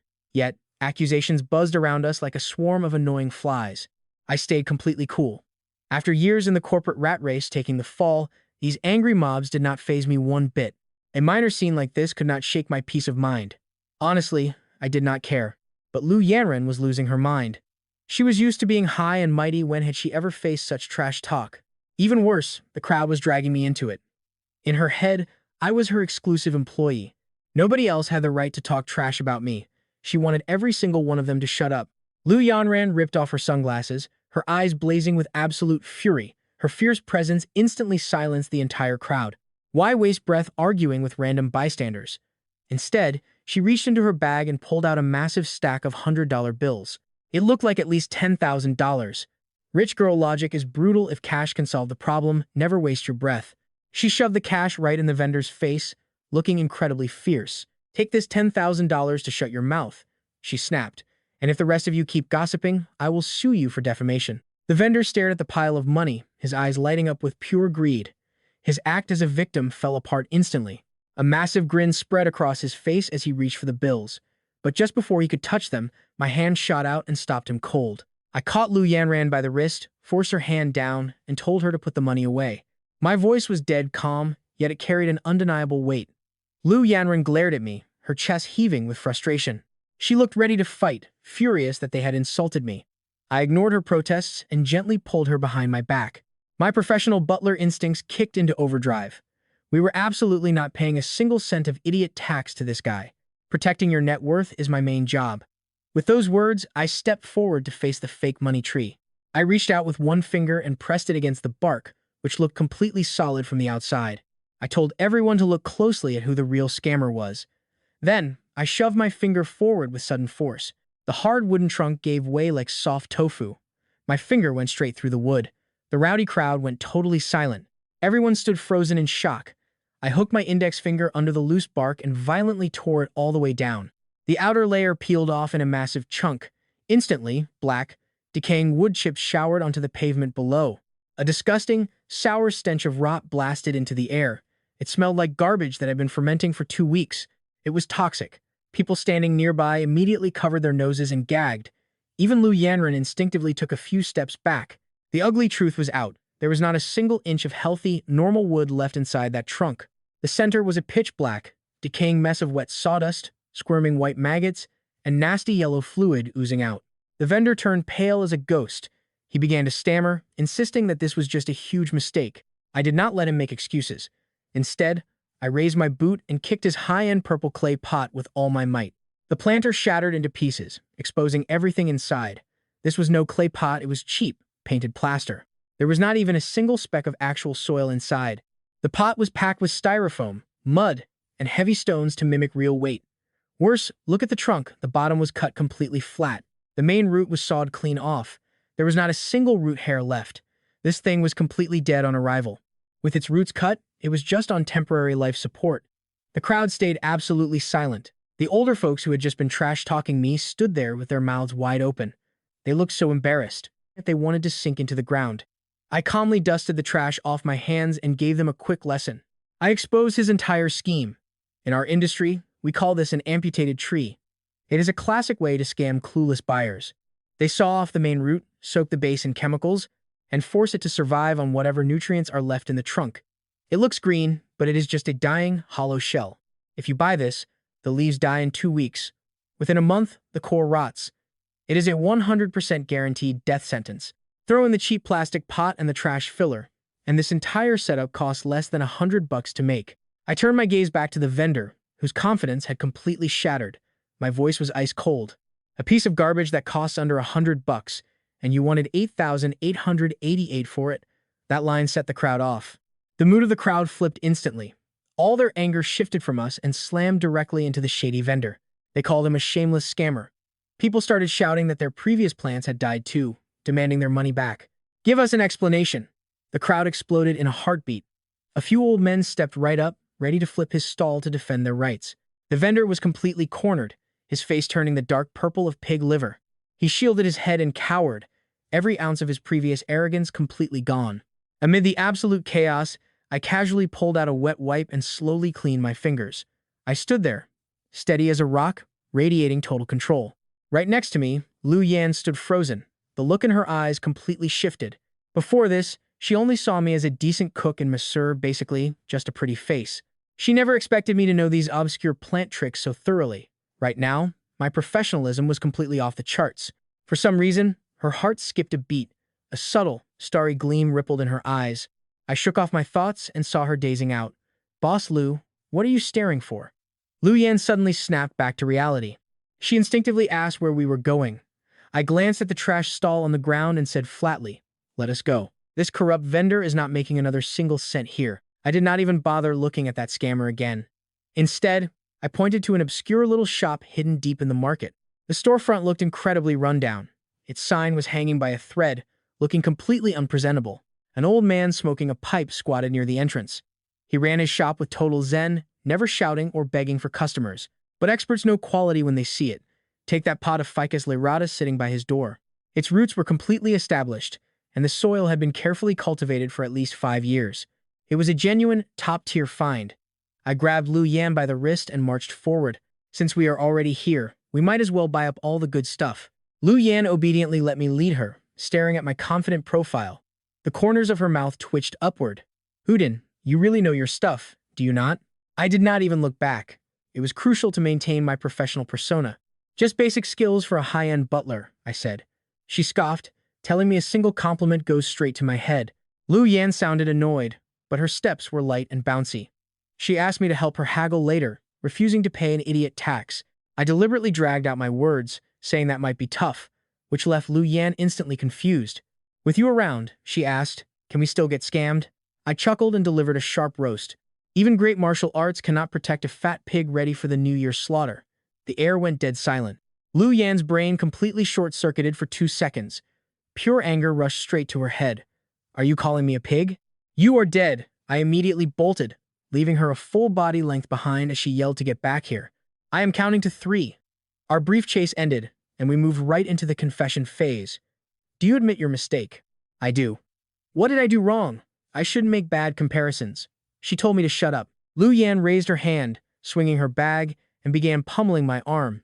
She tried to look fierce, but her punches felt as soft as a tickle. I playfully shrank back and dodged, wearing a flattering smile.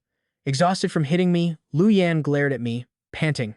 She threw out a harsh threat, warning me that if I made comparisons again, she would deduct my performance bonus.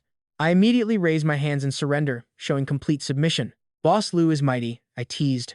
I will not do it again. After joking around, we finally entered the rundown shop. The middle-aged owner, wearing a traditional shirt, was slowly puffing on a dry tobacco pipe. Seeing us walk in, he was not enthusiastic at all, barely even lifting his eyelids. Skipping the pleasantries, I immediately pointed out the absolute best hidden gems in his shop. Boss, I want this fiddle-leaf fig, these 2 pots of monstera, and that bird of paradise. How much for the whole bundle? The shopkeeper instantly perked up, his eyes wide with surprise. Anyone who knows their plants can tell at a glance that these are incredibly well-cultivated, premium pieces. Their root systems are solid and healthy, unlike the mass-produced greenhouse plants outside that look pretty but are highly fragile. They are on a completely different level. You are a real expert, young man. The old man knocked the ash out of his pipe and offered a fair price, saying he does not scam experts. The whole pile, pots and soil included, is $2,000 for the bundle. This price completely smashed any bottom line. Thanks, uncle. Please get a truck to deliver them to our door. He smiled, telling us to return often. By 4 p.m., a small delivery truck followed Lu Yan's Ferrari, parking steadily right at the entrance of our villa. The driver dumped the plants and took off instantly. That left the heavy lifting and styling completely on my shoulders. Take the fiddle-leaf fig. That thing easily weighed 100 pounds with all the soil. Pure dead weight. I looked down at my custom suit. If it got dirty, snagged, or torn knowing Lu Yanran's temper, my monthly bonus would kiss itself goodbye. To save my paycheck, I acted fast. I raised my hands, slid off the jacket, and hung it carefully on the entryway rack. My fingers made quick work of my tie. I popped the top 2 buttons of my white shirt, showing off my collarbones. Next, I rolled my sleeves up to my elbows. The whole routine was smooth, sharp, and totally effortless. Over on the sofa, Lu Yanran was planning to just watch and slack off, but she froze. She was staring blankly. Her eyes were glued to my body. Locked on. She couldn't look away if she tried. I completely missed her strange reaction. I walked straight to the massive plant, squatted down, and wrapped my arms firmly around that heavy cement pot. I braced myself, let out a quiet grunt, and pulled hard. My loose white shirt instantly stretched tight. The muscles across my back flexed, sharp, smooth, and full of raw tension. Even through the fabric, you could feel that sudden surge of power. The veins on my forearms popped, tracing over hard muscle. The air was suddenly thick with pure tension. Behind me, a soft gulp cut through the room. Lu Yanran was totally dazed. The assistant, who usually looked like a skinny, quiet scholar in a suit, was actually built like a tank. I carried the heavy pot into the living room, taking steady, firm steps. Sweat beaded up and rolled down the side of my face, dripping past my sharp jawline over my bobbing Adam's apple and disappearing into my unbuttoned collar. The atmosphere in the room was boiling hot. Lu Yanran's cheeks burned as she gulped down ice water to cool off, screaming for help inside her own head. How did I never notice he was this attractive? For the next half hour, I worked fast, putting everything in place. The monstera went right next to the couch, nailing that lush rainforest look. The bird of paradise sat in the entryway, positioned nicely for perfect framing and positive energy. Every single spot was chosen perfectly, keeping the walkways clear and looking like a professional design. It really brought out the room's style. The cold, empty villa suddenly felt alive and high-end. This was my Grandmaster-level botany skill on full display. With everything in place, I finally stood straight and let out a long breath. My shirt was soaked, sticking flat to my skin and showing every detail of my spine. I wiped my brow, walked over to the sofa, and leaned down to look at a totally spaced-out Lu Yanran. Boss, take a look. Are you happy with this? Lu Yanran's heart skipped a violent beat. She couldn't even make eye contact with me, her eyes darting nervously around the room. Boss mode engaged. She cleared her throat, acting tough, and muttered that it was okay. Just a bit better than the bare, empty space before. Fumbling around, she pulled out a couple of tissues and shoved them at me. Wipe your face already. You're dripping wet. Anyone seeing this would think I am some kind of slave driver. I took them, wiped my neck, and smiled. Thanks for the concern, boss. I glanced over at the clock. It was nearly 5 p.m. I felt gross and sticky. Boss Lu, we are all done here. I need a shower before cooking. Stepping into the kitchen, smelling like a gym, is disrespectful to the ingredients. Meanwhile, Lu Yanran was still trying to sneak a peek at my abs through the wet fabric. The word shower made her brain completely short-circuit. Hot water, wet skin, flexing muscles, all kinds of wild, steamy thoughts flooded her mind. She was screaming inside, but she forced herself to keep a straight face. Wrapping up dinner, I plated the last of the greens, took off my apron, and carried everything over to the table with the bowls and chopsticks. Behind me, the bathroom door clicked open. A wave of warm steam and sweet soap drifted out, followed by Lu Yanren. She was fresh from the shower, her damp, dark hair falling over her shoulders in messy waves. Drops of water slid down from her wet hair, tracing over her collarbones, before soaking right into her black silk nightgown. The material was incredibly thin, clinging tight to her skin and leaving very little to the imagination. It showed off every single curve of her body. But the real showstopper was her long legs. Fresh from the hot bath, her skin literally steamed, glowing with a soft, translucent pink that looked as tender as a freshly peeled lychee. Her skin looked completely flawless as she padded forward, her feet sliding into fluffy pink slippers. Her slender calves swayed with a lazy, effortless grace. It was incredibly seductive, and the visual impact was off the charts. Thank goodness, my self-control was holding strong. Any average guy would probably have a massive nosebleed and lose his mind right then and there. Lu Yanren sniffed the air, her eyes slightly hazy. It was honestly hard to tell if she was craving the dinner or craving me. She casually pulled out a chair and sat, completely dropping her usual high and mighty CEO attitude. Sitting cross-legged, her nightgown naturally parted and slid down, exposing a generous view of her pale, smooth skin. It was a view that left plenty to the imagination. She took a slow sip of hot soup and narrowed her eyes, completely relaxed. Then she remembered something. She casually picked up some food and mentioned that tomorrow was Monday. There is a mountain of boring office stuff to deal with, so I have to go in. I will probably end up working late. I kept serving her rice without missing a single beat. My professional butler training was on full display as I nodded. I will prep breakfast early and deliver your lunch myself. I looked up, immediately targeting the real issue. Office cafeteria food is way too greasy and salty, and takeout is always a gamble. Your stomach has only just started recovering. It cannot handle that kind of abuse. Lu Yanren paused mid-bite. Her eyes lit up instantly, and the corners of her mouth twitched into a smile. She looked at me with pure approval, as if to say I was finally learning. Not bad, Guden. You are getting sharper. That is exactly what I expect from an elite butler earning $100,000 a month. Your corporate instincts are flawless. Since she was in such a great mood, Lu Yanren decided to reward me. I spent the whole day running around the market with her and lifting heavy boxes. I handled every single task quickly and efficiently. Surely, my stellar performance earned me some kind of bonus. She set her chopsticks down and leaned back to stretch her waist, putting her incredible waist-to-hip ratio on full display. Walking around all day has totally ruined my legs. She gently massaged her calves, a teasing spark dancing in her eyes. After dinner, I will give you a special reward, a half-hour overtime massage session. The room went dead silent. I kept a polite smile plastered on my face, but internally I was screaming and roasting her. A reward? This was clearly forced overtime. Talk about next-level corporate exploitation. I woke up early to cook, did intense field work, potted plants bare-handed, and hauled heavy boxes. My arms are still numb and sore. Shouldn't a normal reward be skipping any extra work tonight? I should be resting. Adding a half-hour massage is just straight-up unpaid labor. Seeing me space out in silence, Lu Yanren raised an eyebrow, her cold boss aura returning. Why are you keeping quiet? She tilted her head slightly, radiating boss energy. You do not like my reward? I took a deep breath, quickly running the numbers. Arguing back means losing my job and getting my hard-earned bonuses completely wiped out. Swallowing my pride means keeping my massive salary and continuing to live this sweet, luxurious life.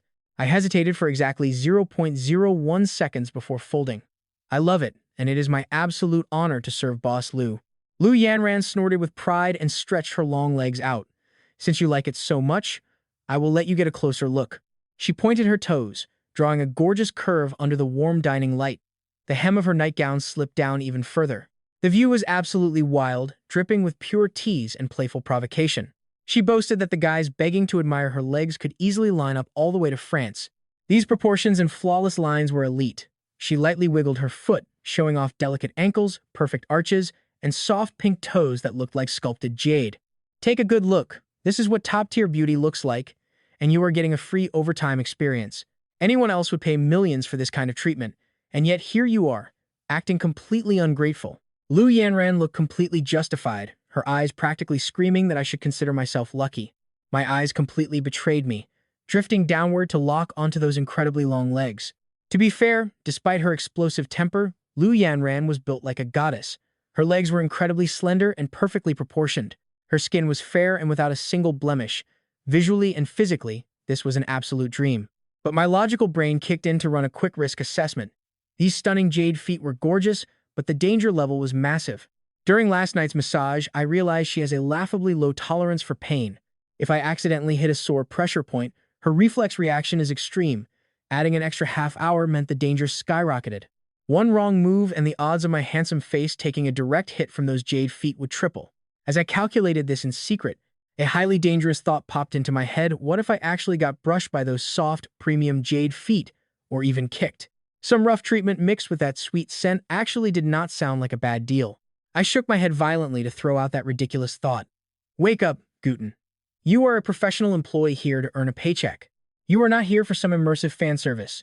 This is high-intensity overtime with a serious risk of workplace injury. It is straight exploitation. But if she really kicks me, do I dodge or take it? 10 p.m.? The dishwasher light flipped from red to green.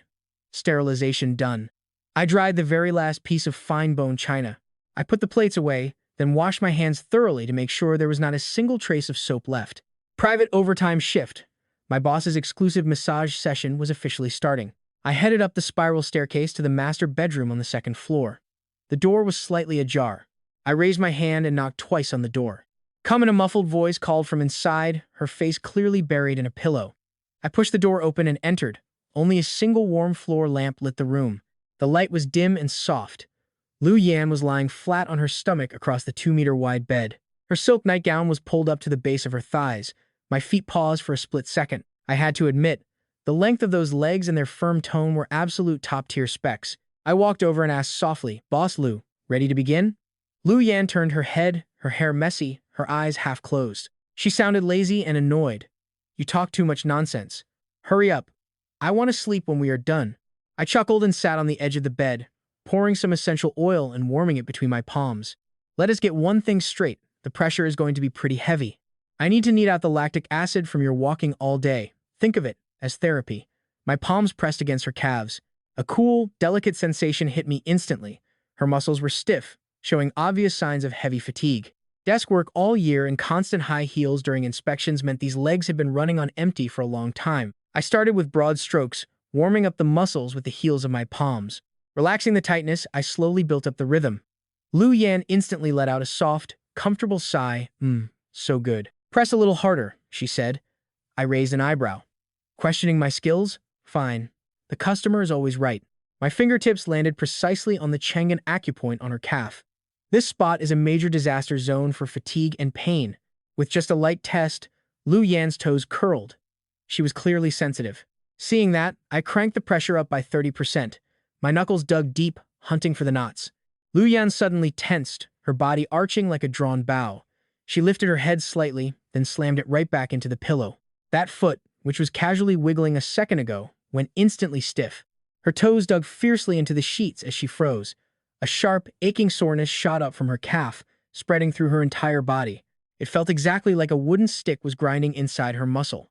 But a stubborn Sichuan girl would never admit defeat. She had to protect her pride at all costs.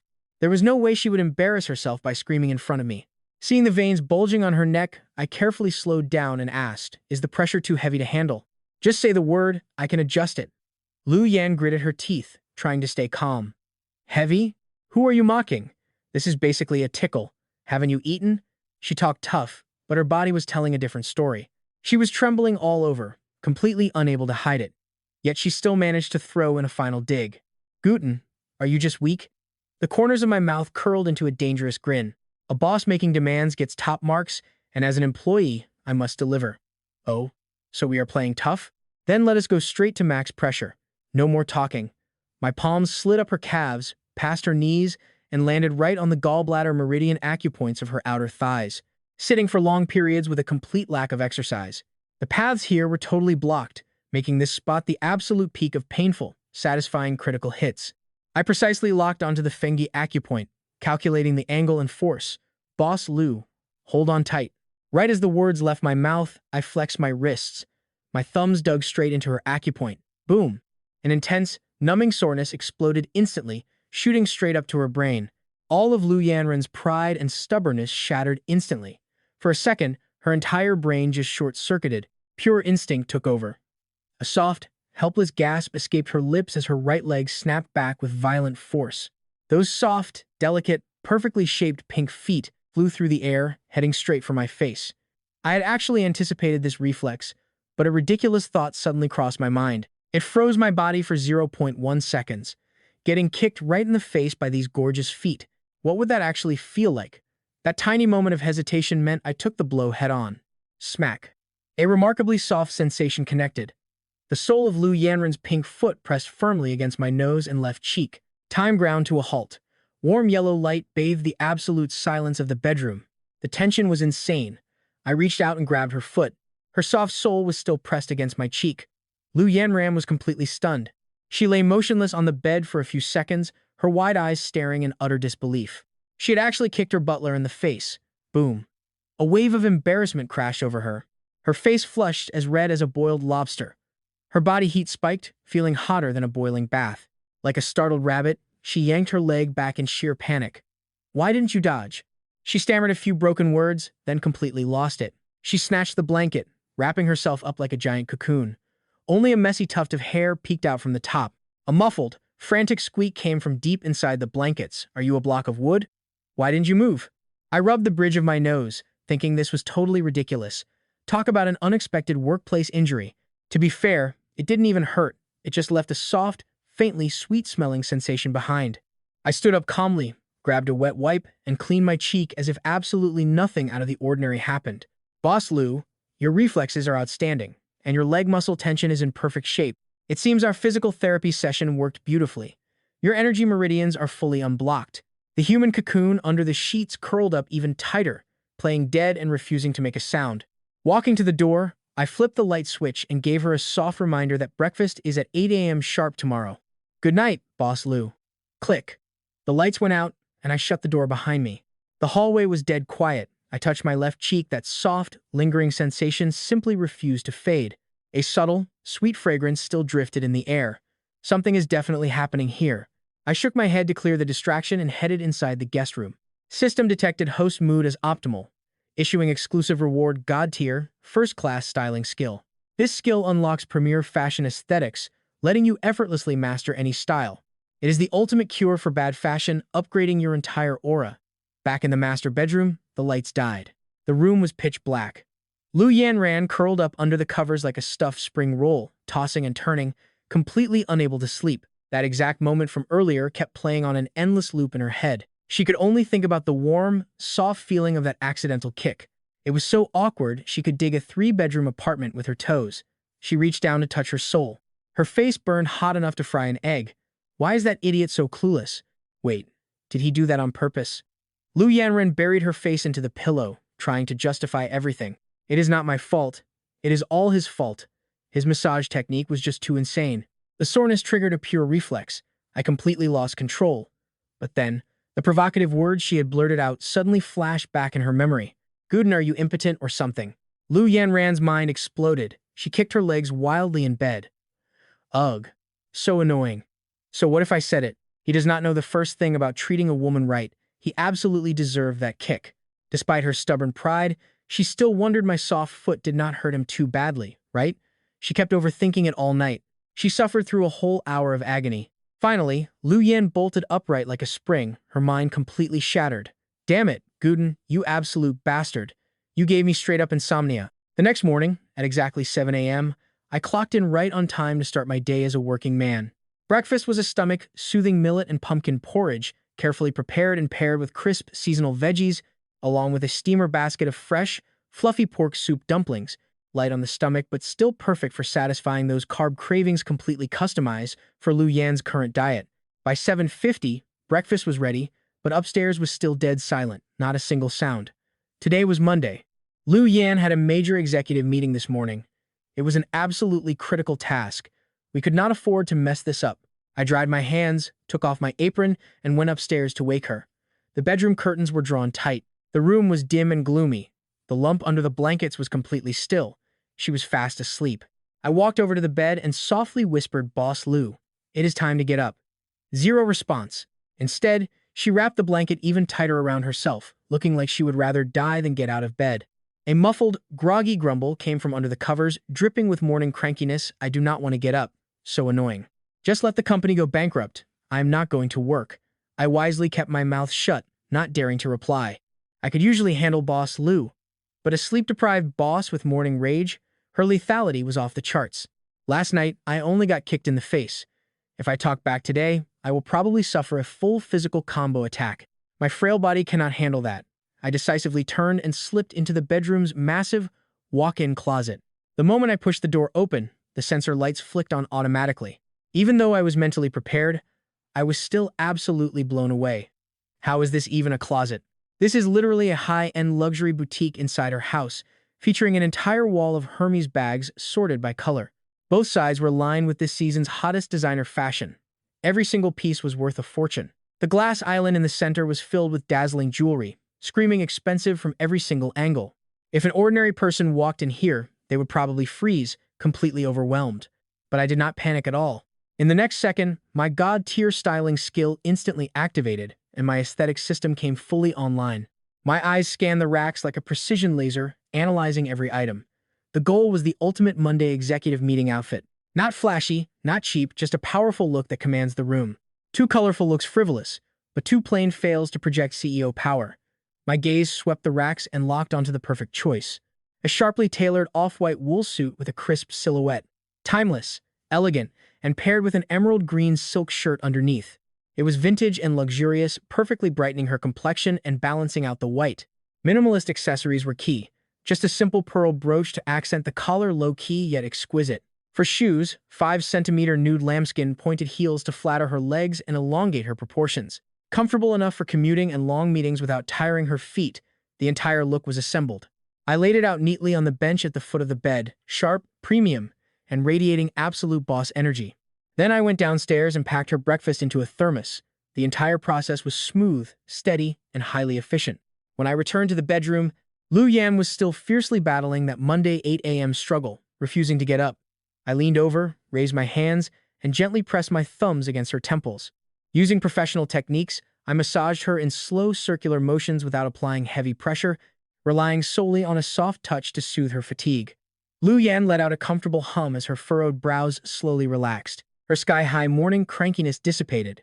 Striking while the iron was hot, I whispered a gentle reminder. Boss, it is 8. Your outfit is ready, perfect for today's meeting. And breakfast is packed. You can eat it when you get to the office. If you wash up right now, you will make it just in time for the meeting. If you stay in bed for another 5 minutes, you will be straight up late. It is 8 a.m. Hearing that, Lu Yan instantly woke up at full power. She bolted straight up like a coiled spring. All the awkwardness and embarrassment from last night were instantly thrown out the window. She threw on her slippers and bolted straight for the bathroom. 10 minutes later, she was fully dressed and ready to go. Carrying her pink thermos, she clicked her heels and rushed out the front door. A sleek black Maybach was already waiting right at the entrance. The car window slowly rolled down, revealing Uncle Wang, the Lu family's veteran driver. He usually drove for Father Lu all year round. He only came over on Mondays to pick up Lu Yan. There was just no helping it. Lu Yan's explosive temper was honestly just too lethal. Ordinary drivers couldn't last a single month before quitting in droves. Uncle Wang, step on it, I am going to be late. Lu Yan urged as she flung the door open and got in. Uncle Wang glanced toward the doorway, standing tall and straight, poised without the stiff humility of a typical worker, confident, offering a slight nod.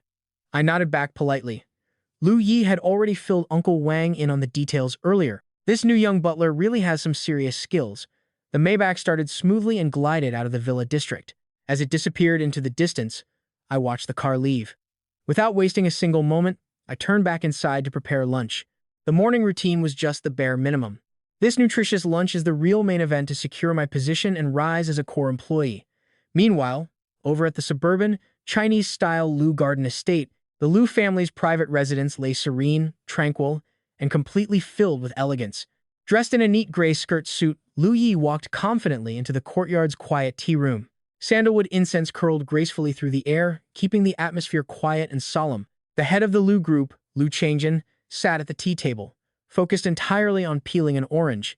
He was a massive heavyweight in the regional real estate world, a big shot who could shake the industry with a single stomp. Yet, the absolute care he took peeling that orange looked like he was finalizing a multi-billion-dollar deal. He carefully handed the perfect orange wedge to the elegant lady reading a magazine beside him, asking his wife Linhua to try a piece. Linhua did not even look up. She casually murmured that it was a bit sour, so he promised to find a better kind next time. He instantly dropped his powerful aura, transforming into a doting, henpecked husband in a split second. Standing quietly at the door, Lu Yi was totally used to this. She stepped forward and bowed, greeting the master and madam. But the moment Lu Changjin turned his head, that gentle filter vanished. He instantly reverted to his imposing, majestic self. How are things going? That girl hasn't torn the house down over the last 2 days, has she? He knew his daughter's wild temper all too well, and he was terrified she was causing total chaos again. Lu Yi took a couple of steps forward and clearly reported everything that had happened over the last 2 days. She specifically highlighted the boiled fish I made, the stomach-nourishing 3-meal plans, and my professional massage therapy. The young lady's appetite has visibly improved, and her extreme picky eating is much better. She practically finished the entire plate of boiled fish, and nearly mixed her leftover rice with the broth, too. Her complexion has gotten much rosier over these last 2 days, and her mood has stabilized quite a bit. Hearing this, Lu Changgen's face filled with utter astonishment. Then he burst into a hearty laugh, looking immensely relieved. That is fantastic. That girl has been such a stubborn, picky eater since she was a little kid. She even nitpicks the meals I cook for her myself. She has never eaten this solidly in her life. Finally, someone can properly heal her stomach and stabilize her wild temper. He felt incredibly relieved, especially since her attitude only worsened after she started her own business. She refused to listen to reason or force, growing more explosive by the day. Every time he tried to show concern, she brutally shut him down. He had absolutely no clue how to handle her anymore. But looking at it now, this young butler Guden really has some skills. Honey, do you think we should step in and help this young kid out a bit? Smack. Linua shut her magazine and shot him a sharp glance. Don't meddle, our daughter is already outstanding enough on her own. It is not your place to play petty tricks behind her back. Lu Changgen immediately backed down, offering an apologetic smile. Yes, of course, you are absolutely right, honey. He turned his head and secretly signaled Lu Yi, telling her to keep monitoring the situation and report back constantly. She understood perfectly. She spoke respectfully, assuring the madam that the young man had an honest gaze, acted with propriety, and knew his boundaries. He was definitely not someone rushing for quick success. Linua calmly reopened her fashion magazine. Her cold, elegant expression softened just a tiny bit, her tone sounding calm and certain. Let him do his job well. As long as he takes proper care of Lu Yan, our family will never mistreat him. Back in the kitchen, morning light streamed through the window, bathing the room in a bright, warm glow as I held my custom chef's knife. The cold, sharp blade flashed, catching the icy sunlight. On my cutting board lay 4 top-tier, double-headed abalones, ultra-premium ingredients that even the wealthiest elites couldn't buy at auction. An absolute top-tier delicacy. Prepping them demands speed, precision, and steady hands. Not a single millimeter of error is allowed. With a light flick of my wrist, the knife precisely sliced the skirt, carving out the meat and clearing away the organs. Every single movement flowed like water, clean, crisp, and completely free of any unnecessary flourish. Then, the blade scored the plump abalone meat, carving a perfectly even cross-hatch pattern across its surface. Every cut was perfectly deep and evenly spaced, looking as clean as if a precision machine had measured it. My god-tier Sichuan cooking mastery fully kicked in, my muscle memory taking over even when handling ingredients worth hundreds of thousands. My mind stayed completely steady, without a single ripple of anxiety. For lunch, I'm cooking golden broth abalone paired with a refreshing lotus pond stir-fry. It cuts right through the richness and warms the stomach. Next, I slide the clean abalones into the rich broth simmering since last night. It is a thick, golden old hen soup. I sealed the heavy clay pot tight. I dropped the heat to low, letting it slow cook over a gentle flame to seal in all that rich umami and nutrition. I wipe my hands and check the clock on the wall. It is exactly 9 a.m. I wonder how my female boss is doing. I styled her workplace battle armor myself. She is probably dominating the office right now, completely slaying everyone. Over at the Tiano Media building, the morning rush hour traffic was absolutely packed. A sleek black Maybach glided to a smooth stop right in front of the main entrance. Lanyard-wearing employees rushed in and out of the building, keeping up a very brisk, busy pace. Amidst the noisy morning rush, Uncle Wang stepped out of the driver's seat and respectfully opened the rear door. First to step out was a delicate 5-centimeter lambskin pointed heel. The elegant shoe perfectly showcased the gorgeous shape of her leg.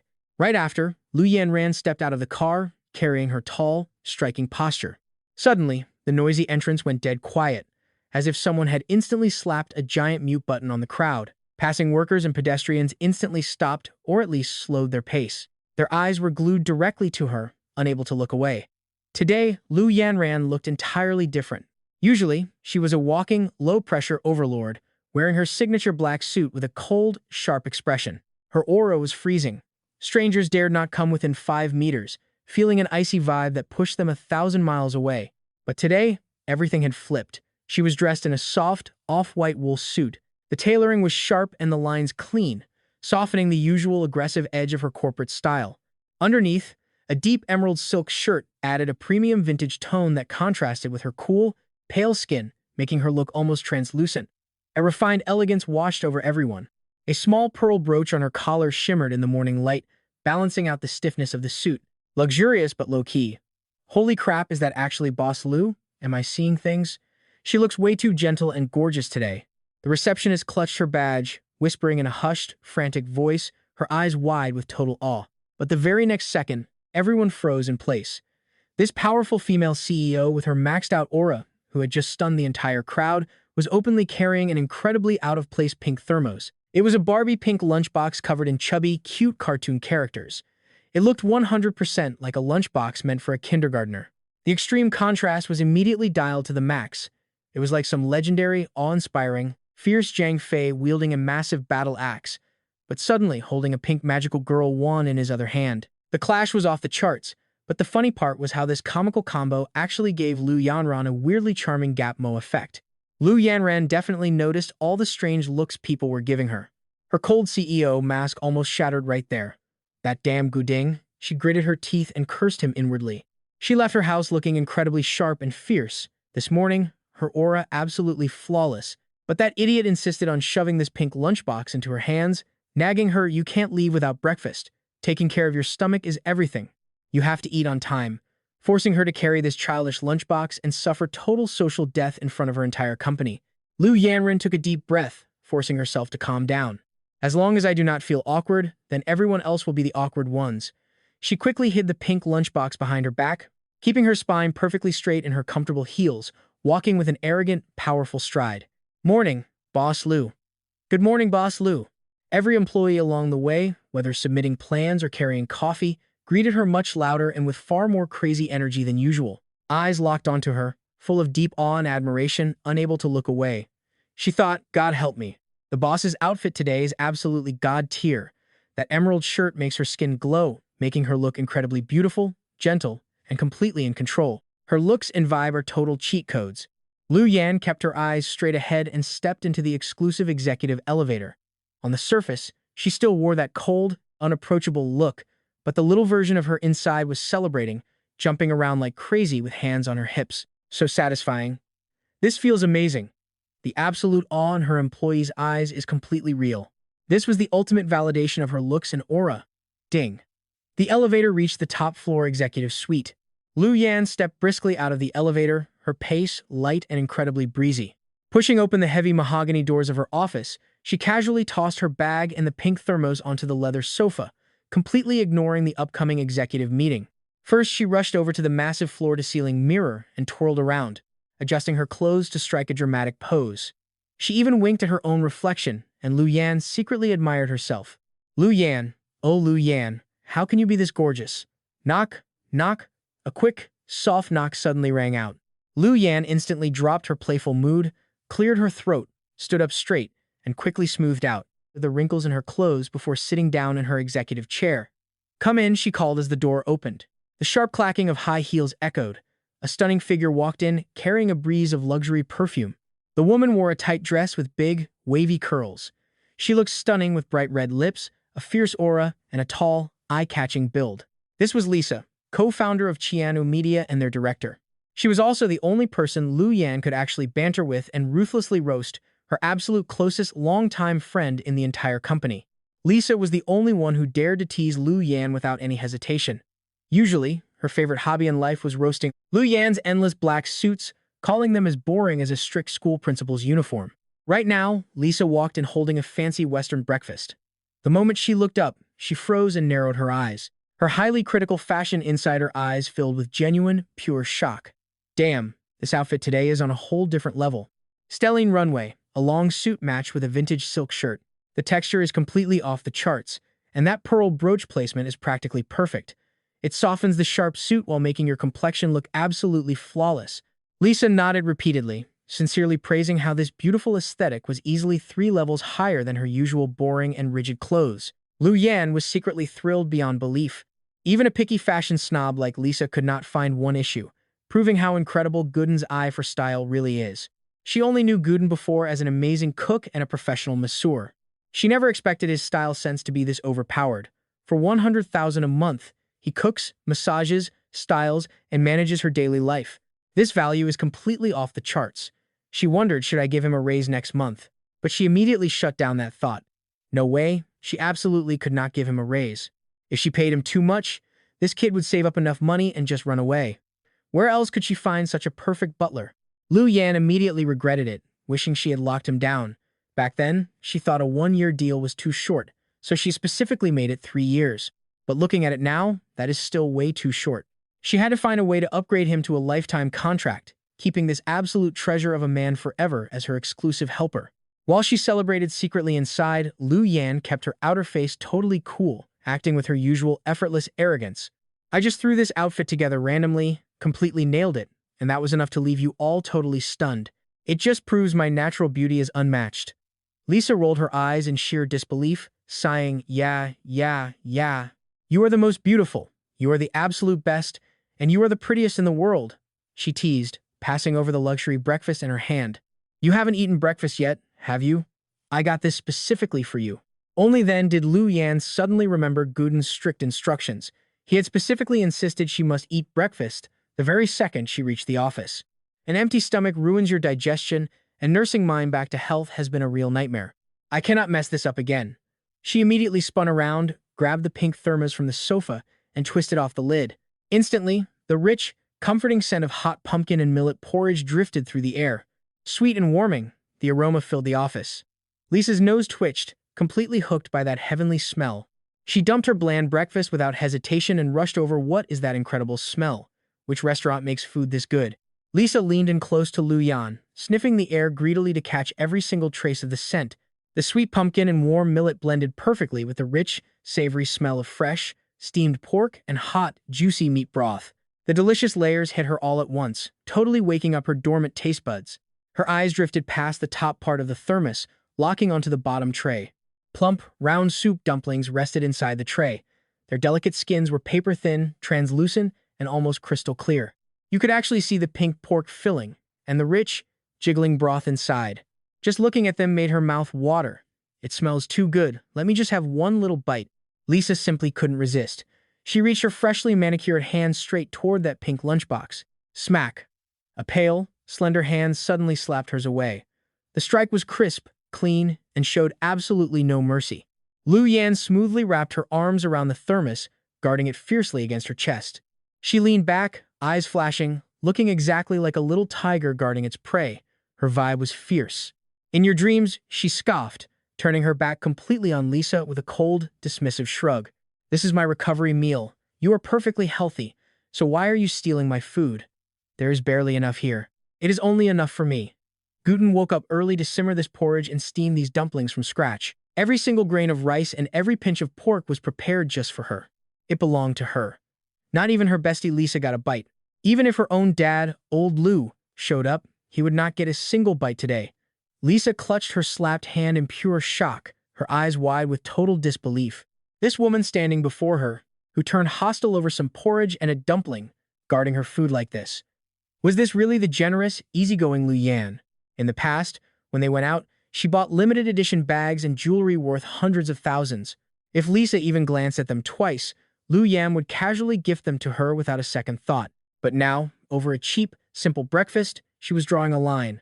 Lu Yan, you have seriously changed. Resentful, Lisa clutched her dry whole wheat bread and took a vicious bite, chewing aggressively as if she were taking her anger out on a cheating ex. 20 years of friendship, and I guess it means absolutely nothing now.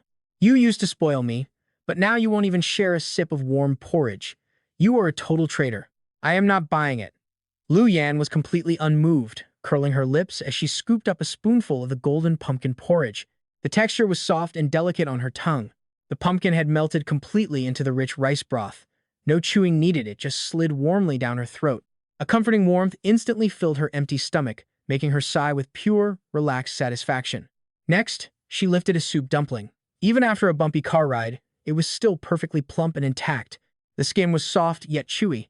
Lu Yan carefully bit a tiny hole and took a gentle sip. The steaming, savory broth flooded her mouth, followed by the sweet, incredibly fresh, and firm meat filling. The hint of ginger and scallion cut the richness perfectly.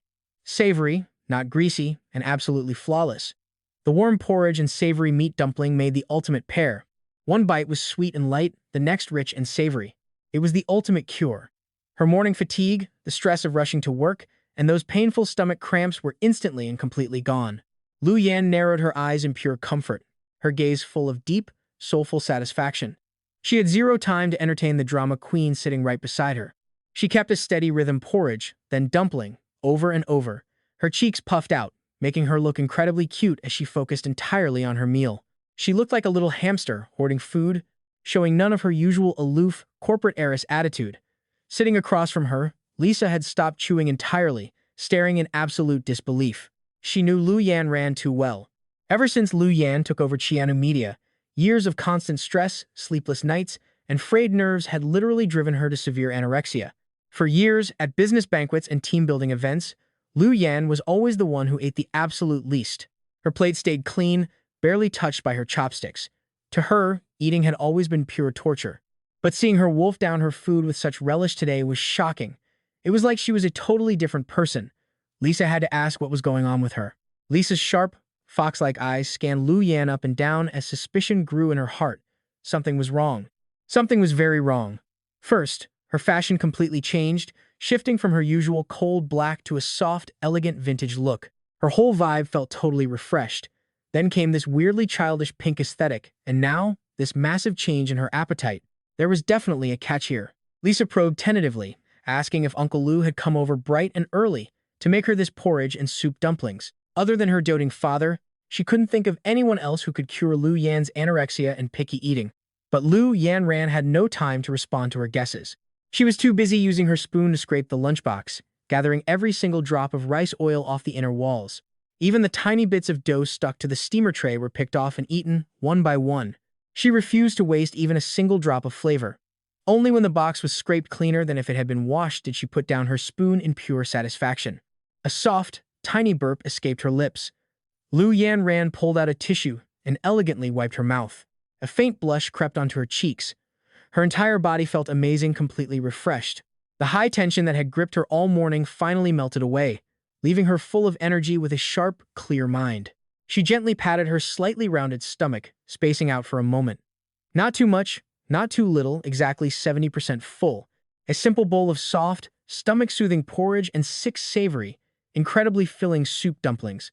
The meal was tailored perfectly to her weak digestion, satisfying her cravings without causing any discomfort or placing a burden on her stomach. Lu Yan's heart fluttered. That silly guy must have calculated everything about her down to the absolute last detail. He remembered her weak stomach and her taste for light, sweet, and savory flavors.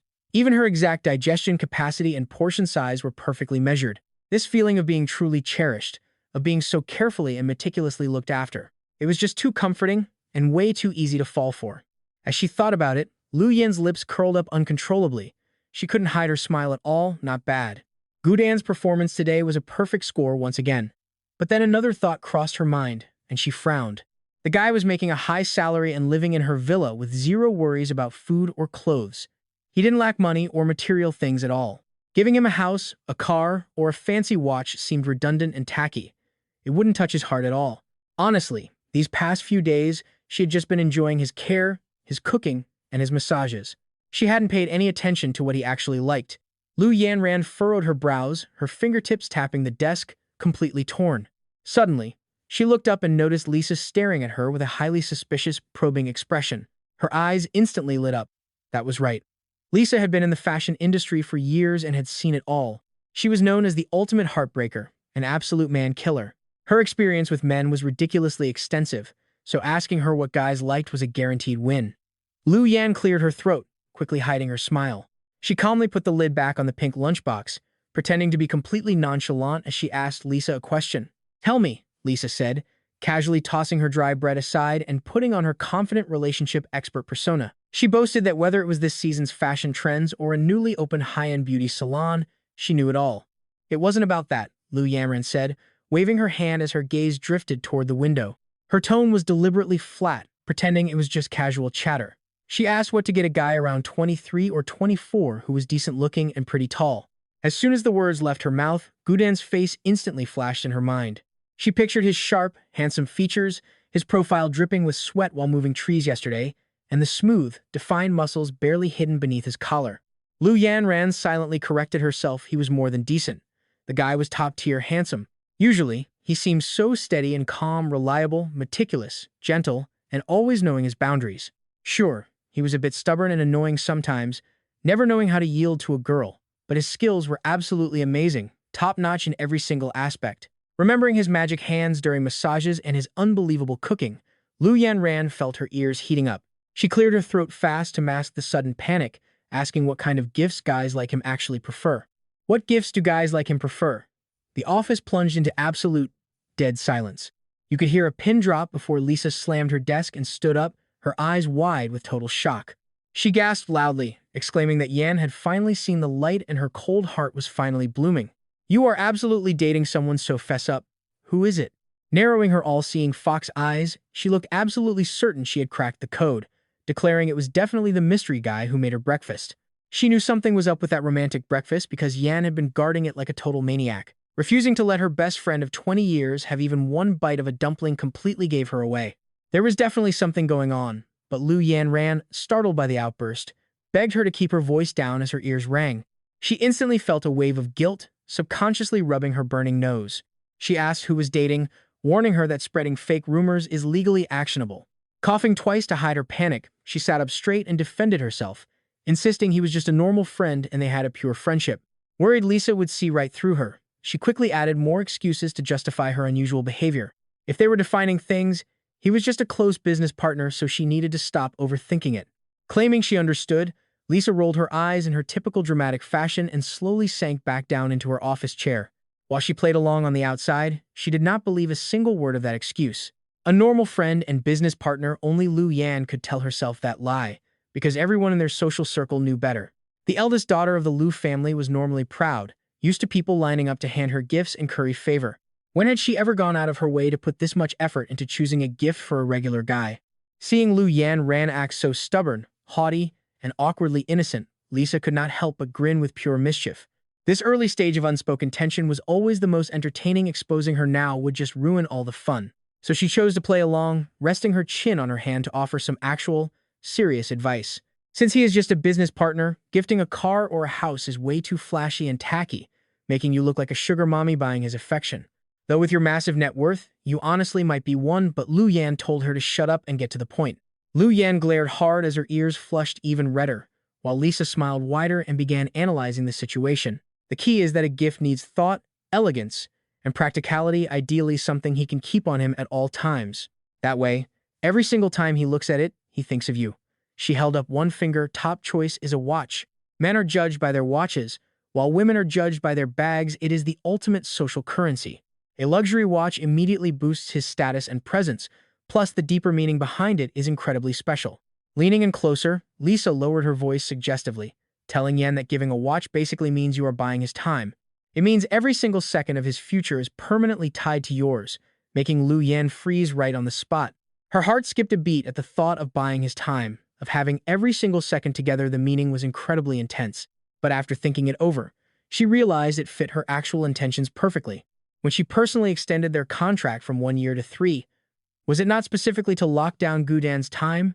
She wanted him exclusively for herself, serving her wholeheartedly, and while Gudan always dressed sharp, his wrists were always completely bare.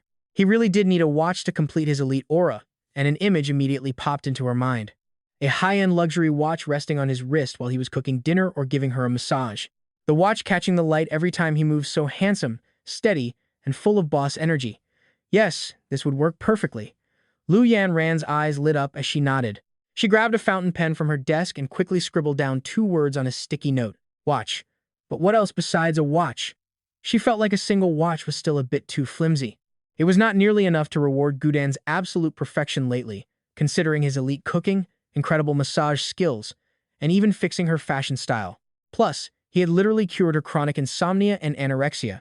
An all-around treasure like him deserved a massive reward, and Lisa stroked her chin before suggesting custom cufflinks would work too. Something with custom gemstones, subtle, expensive, and classy, or even a tie, because tying it on him yourself would completely double the romantic tension. I still think a watch is the safest bet. It is the ultimate luxury gift. Got it. Lu Yanran immediately jotted that down, her pen flying across the sticky note. Watch. Top choice, cufflinks as a backup. A tie she could tie herself. Staring at the list, the gears in her head spun. Her scheme was set. Once she wrapped up work over the next 2 days, she would sneak to the boutique for Guden's premium gift. Once he accepted a gift that expensive, there was no way this man, his time, and his skills could ever escape her. Lu Yanren let her imagination run wild. When the time came, Guden would definitely be moved to tears.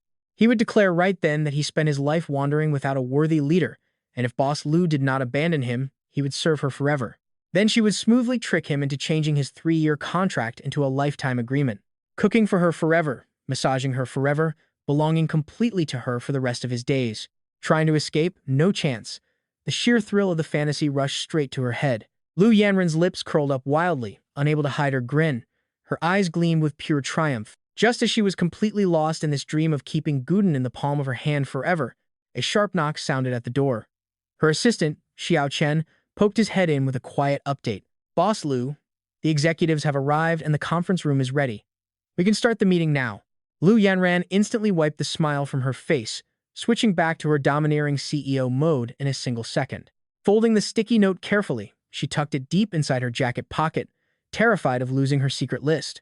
She adjusted the collar of her dark green silk shirt, and all the warmth around her vanished entirely. That familiar, cold authority swept over her as she declared it was time for the meeting. Lu Yanran strode out on her 5-inch heels with sharp, decisive steps. Lisa and Zhao Chan exchanged a nervous glance and followed. Neither of them dared to say a single word the entire way. Meanwhile, inside the spotless, brightly lit luxury kitchen of the mid-mountain villa, I stood quietly in front of the counter. Every single ingredient had already been prepped and organized perfectly. 4 premium double-head abalones simmered over a low flame in a thick, golden chicken broth. A rich, savory aroma rose up and filled the space. With the main abalone dish set, I chose a crisp, palate-cleansing lotus pond stir-fry for the side. I carefully modified the recipe for this dish, using a light Cantonese style as the base to maximize its stomach-soothing properties, making sure it would not irritate Lu Yan's fragile stomach. At the same time, I gave the flavor a deliberate twist. Right before taking it out of the wok, I drizzled a thin layer of Sichuan peppercorn and roasted chili oil, adding a savory kick. This satisfied Lu Yan's craving for Sichuan spice while completely avoiding the heavy oils and extreme heat that would hurt her stomach. It was tailor-made for her delicate system. I glanced at the wall clock. 9:30 a.m. There was plenty of time, absolutely no need to rush. If I wanted to deliver the meal to her office at its absolute peak, my timing had to be perfect. 10:30 a.m., start the stir-fry. 11 a.m., pack the lunchbox. Arrive at the office building by noon. That guaranteed the food would still be piping hot and tasting its absolute best. This was master-level time management, nailing every detail. With an hour of free time before I needed to cook, I hung up my apron and headed to the villa's private underground gym. People only see the smooth, elegant side of being a butler. They have no idea how physically brutal the job actually is. From giving full-body massages that last an hour to hauling heavy plants weighing over 100 pounds or handling endless chores, you simply cannot survive this work without serious stamina. That is especially true when serving Lu Yan, a volatile boss who occasionally lashes out under intense stress. Peak physical fitness and a high pain tolerance are basically job requirements. Fortunately, the private underground gym is packed with gear that puts commercial fitness centers to shame. After slipping into quick-dry workout gear, I stepped up to the squat rack and loaded the plates. I slid 50 kilos onto the bar, just for a warm-up. Gripping the bar, I dropped my hips and drove upward with raw force. My muscles tightened as pure power surged through my limbs. For me, lifting weights was about far more than just maintaining an aesthetic physique. It was all about clearing my head and grounding myself. For the first 20-odd years of my life, I hustled just to survive, exhausted and dead broke. Working out was the only investment I consistently kept up over the years. I never stopped. And looking back, the return on that effort was ridiculously high. After all, no rich woman would ever reject a guy with crazy stamina and a killer physique. A butler who can carry things, hold his own, and cater to her every need. At exactly 10 a.m., I finished my final set of dumbbell exercises. The whole routine felt clean and sharp. My quick dry shirt was soaked with sweat, clinging to my skin. My muscles ached and burned, but it felt incredibly refreshing. I stepped into the shower. The freezing water washed over me, killing the heat of my workout and instantly melting my fatigue. I felt completely awake. After drying my hair and throwing on clean, casual clothes, I stood tall, feeling fresh and ready to go. I picked up my phone, my thumb hesitating for just a second. Then I dialed the contact saved as Her Majesty. It only rang twice before she picked right up. A warm yet anxious voice came through the receiver. "Hello, son. Calling at this hour? Are you out of money?" My mom was as loud as ever. Even without speakerphone, her piercing voice made my entire phone buzz and vibrate. She told me if I run into any trouble, just say the word, and not to tough it out alone. Your old man and I have saved up quite a bit to back you up, no problem at all. Leaning against the wall in the villa's hallway, I couldn't help but smile. A sudden warmth filled my chest. That was my mom. No matter how I am doing out there, her first instinct is always to ask if I am hungry, if I am broke, or if anyone wronged me. I softened my voice, telling her, "Mom, what are you talking about? I just wanted to say I changed jobs." The line went dead quiet for a second. "Changed?" she asked. Her voice instantly got cautious and anxious. She asked why I quit my last job when I was doing so well. "Yeah, I quit." I kept my voice casual, completely dodging all the miserable details. My old female boss had a few screws loose. I was done putting up with her, so I became a personal butler instead. Room and board are free, and the pay is way better. Getting fired, taking the blame, the office drama, I did not say a single word of that crap. Hiding the bad news is a habit I developed from years of grinding alone. A butler? Mom could not hide her worry. Isn't that just waiting on people hand and foot? If they treat you bad, just come right back home. The big city might be nice, but you do not have to stay there. We are not rich, but with your dad's pension, we will never let you starve. My throat tightened as I listened. It felt like a massive lump was stuck in my throat. This is what family means. No matter how exhausted I get out in the world, there is always someone acting as my safety net. Someone who would sell everything they own just to keep a warm meal waiting for me. It brings me real peace. I took a deep breath, forcing down the ache. Mom, you are totally overthinking it. My new boss is actually pretty great. Lu Yanran's face naturally popped into my head. She looks fierce, snapping in her Sichuan accent with an explosive temper that seems ready to blow any second. But after spending time with her, I realize she's incredibly simple. She guards her food like a little hamster. She is all bark and no bite. There is not a bad bone in her body. Her temper is weird, but she pays generously. I am really doing fine over here, so stop worrying about me. Okay, that is good, she said. She still sounded pretty skeptical. I had to patiently reassure her for quite a while to calm her down. As we chatted, a soft sigh came from the other end. Gooden, if you are tired, just come home. Do not push yourself too hard. I clean your room every day and air out your blankets so they are nice and fluffy. Everything is spotless and waiting for you. Your dad does not say it, but he misses you every single day. Before I could even reply, my dad's defensive voice cut through the speaker.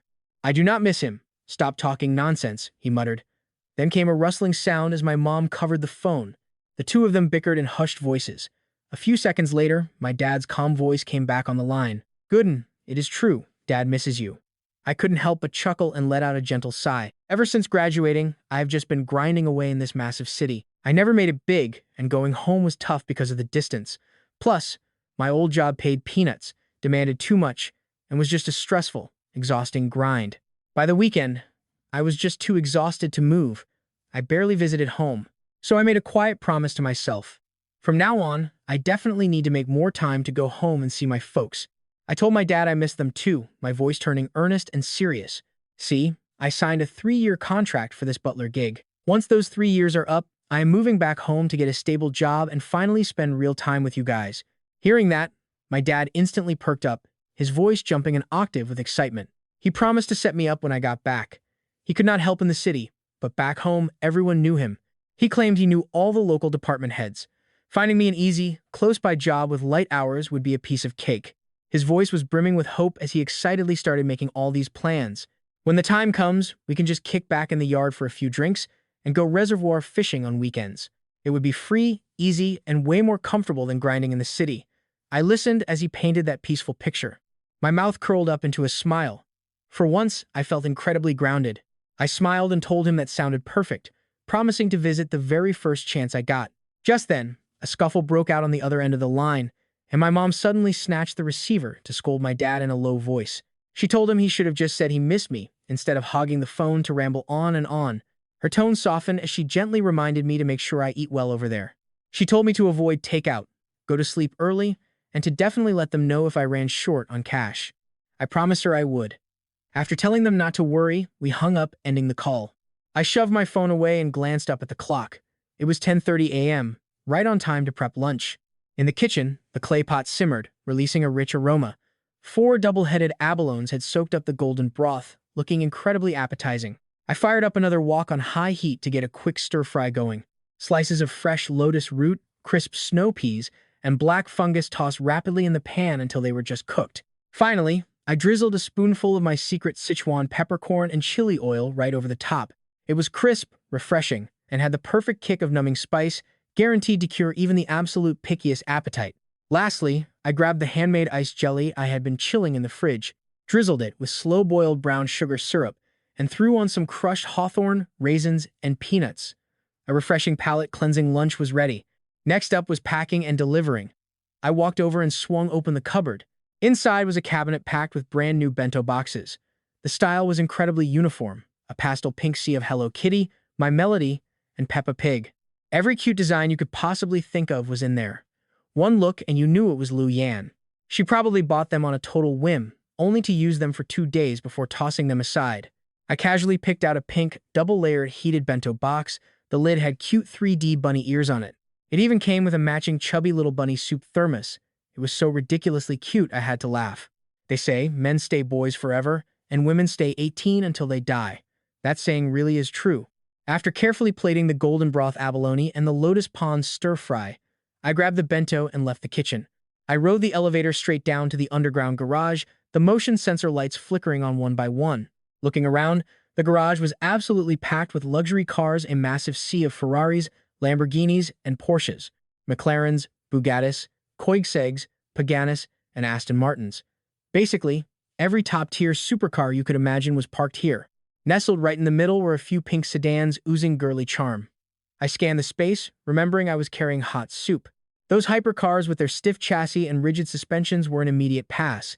If I bumped around on the road, the golden broth abalone would turn to mush, and Yam would definitely blow a fuse. Finally, my eyes locked onto the big guy in the corner, a pastel pink Bentley Continental GT. The color was incredibly flashy and loud, but the smooth, comfortable suspension was absolutely perfect for food delivery. I walked over and yanked the door open. The rich leather interior welcomed me, feeling incredibly soft and premium to the touch.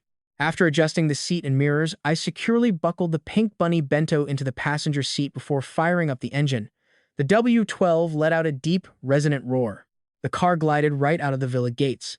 Overhead, the midday sun felt warm and bright. That hot pink paint job gleamed under the sun like a giant strawberry candy rolling down the street. Everyone was staring. I steered lazily with just one hand, looking completely relaxed.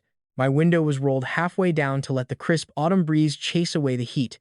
Then, I stopped at a red light. This flashy pink Bentley instantly stole the show. Over on the crosswalk, every single pedestrian turned their head to look.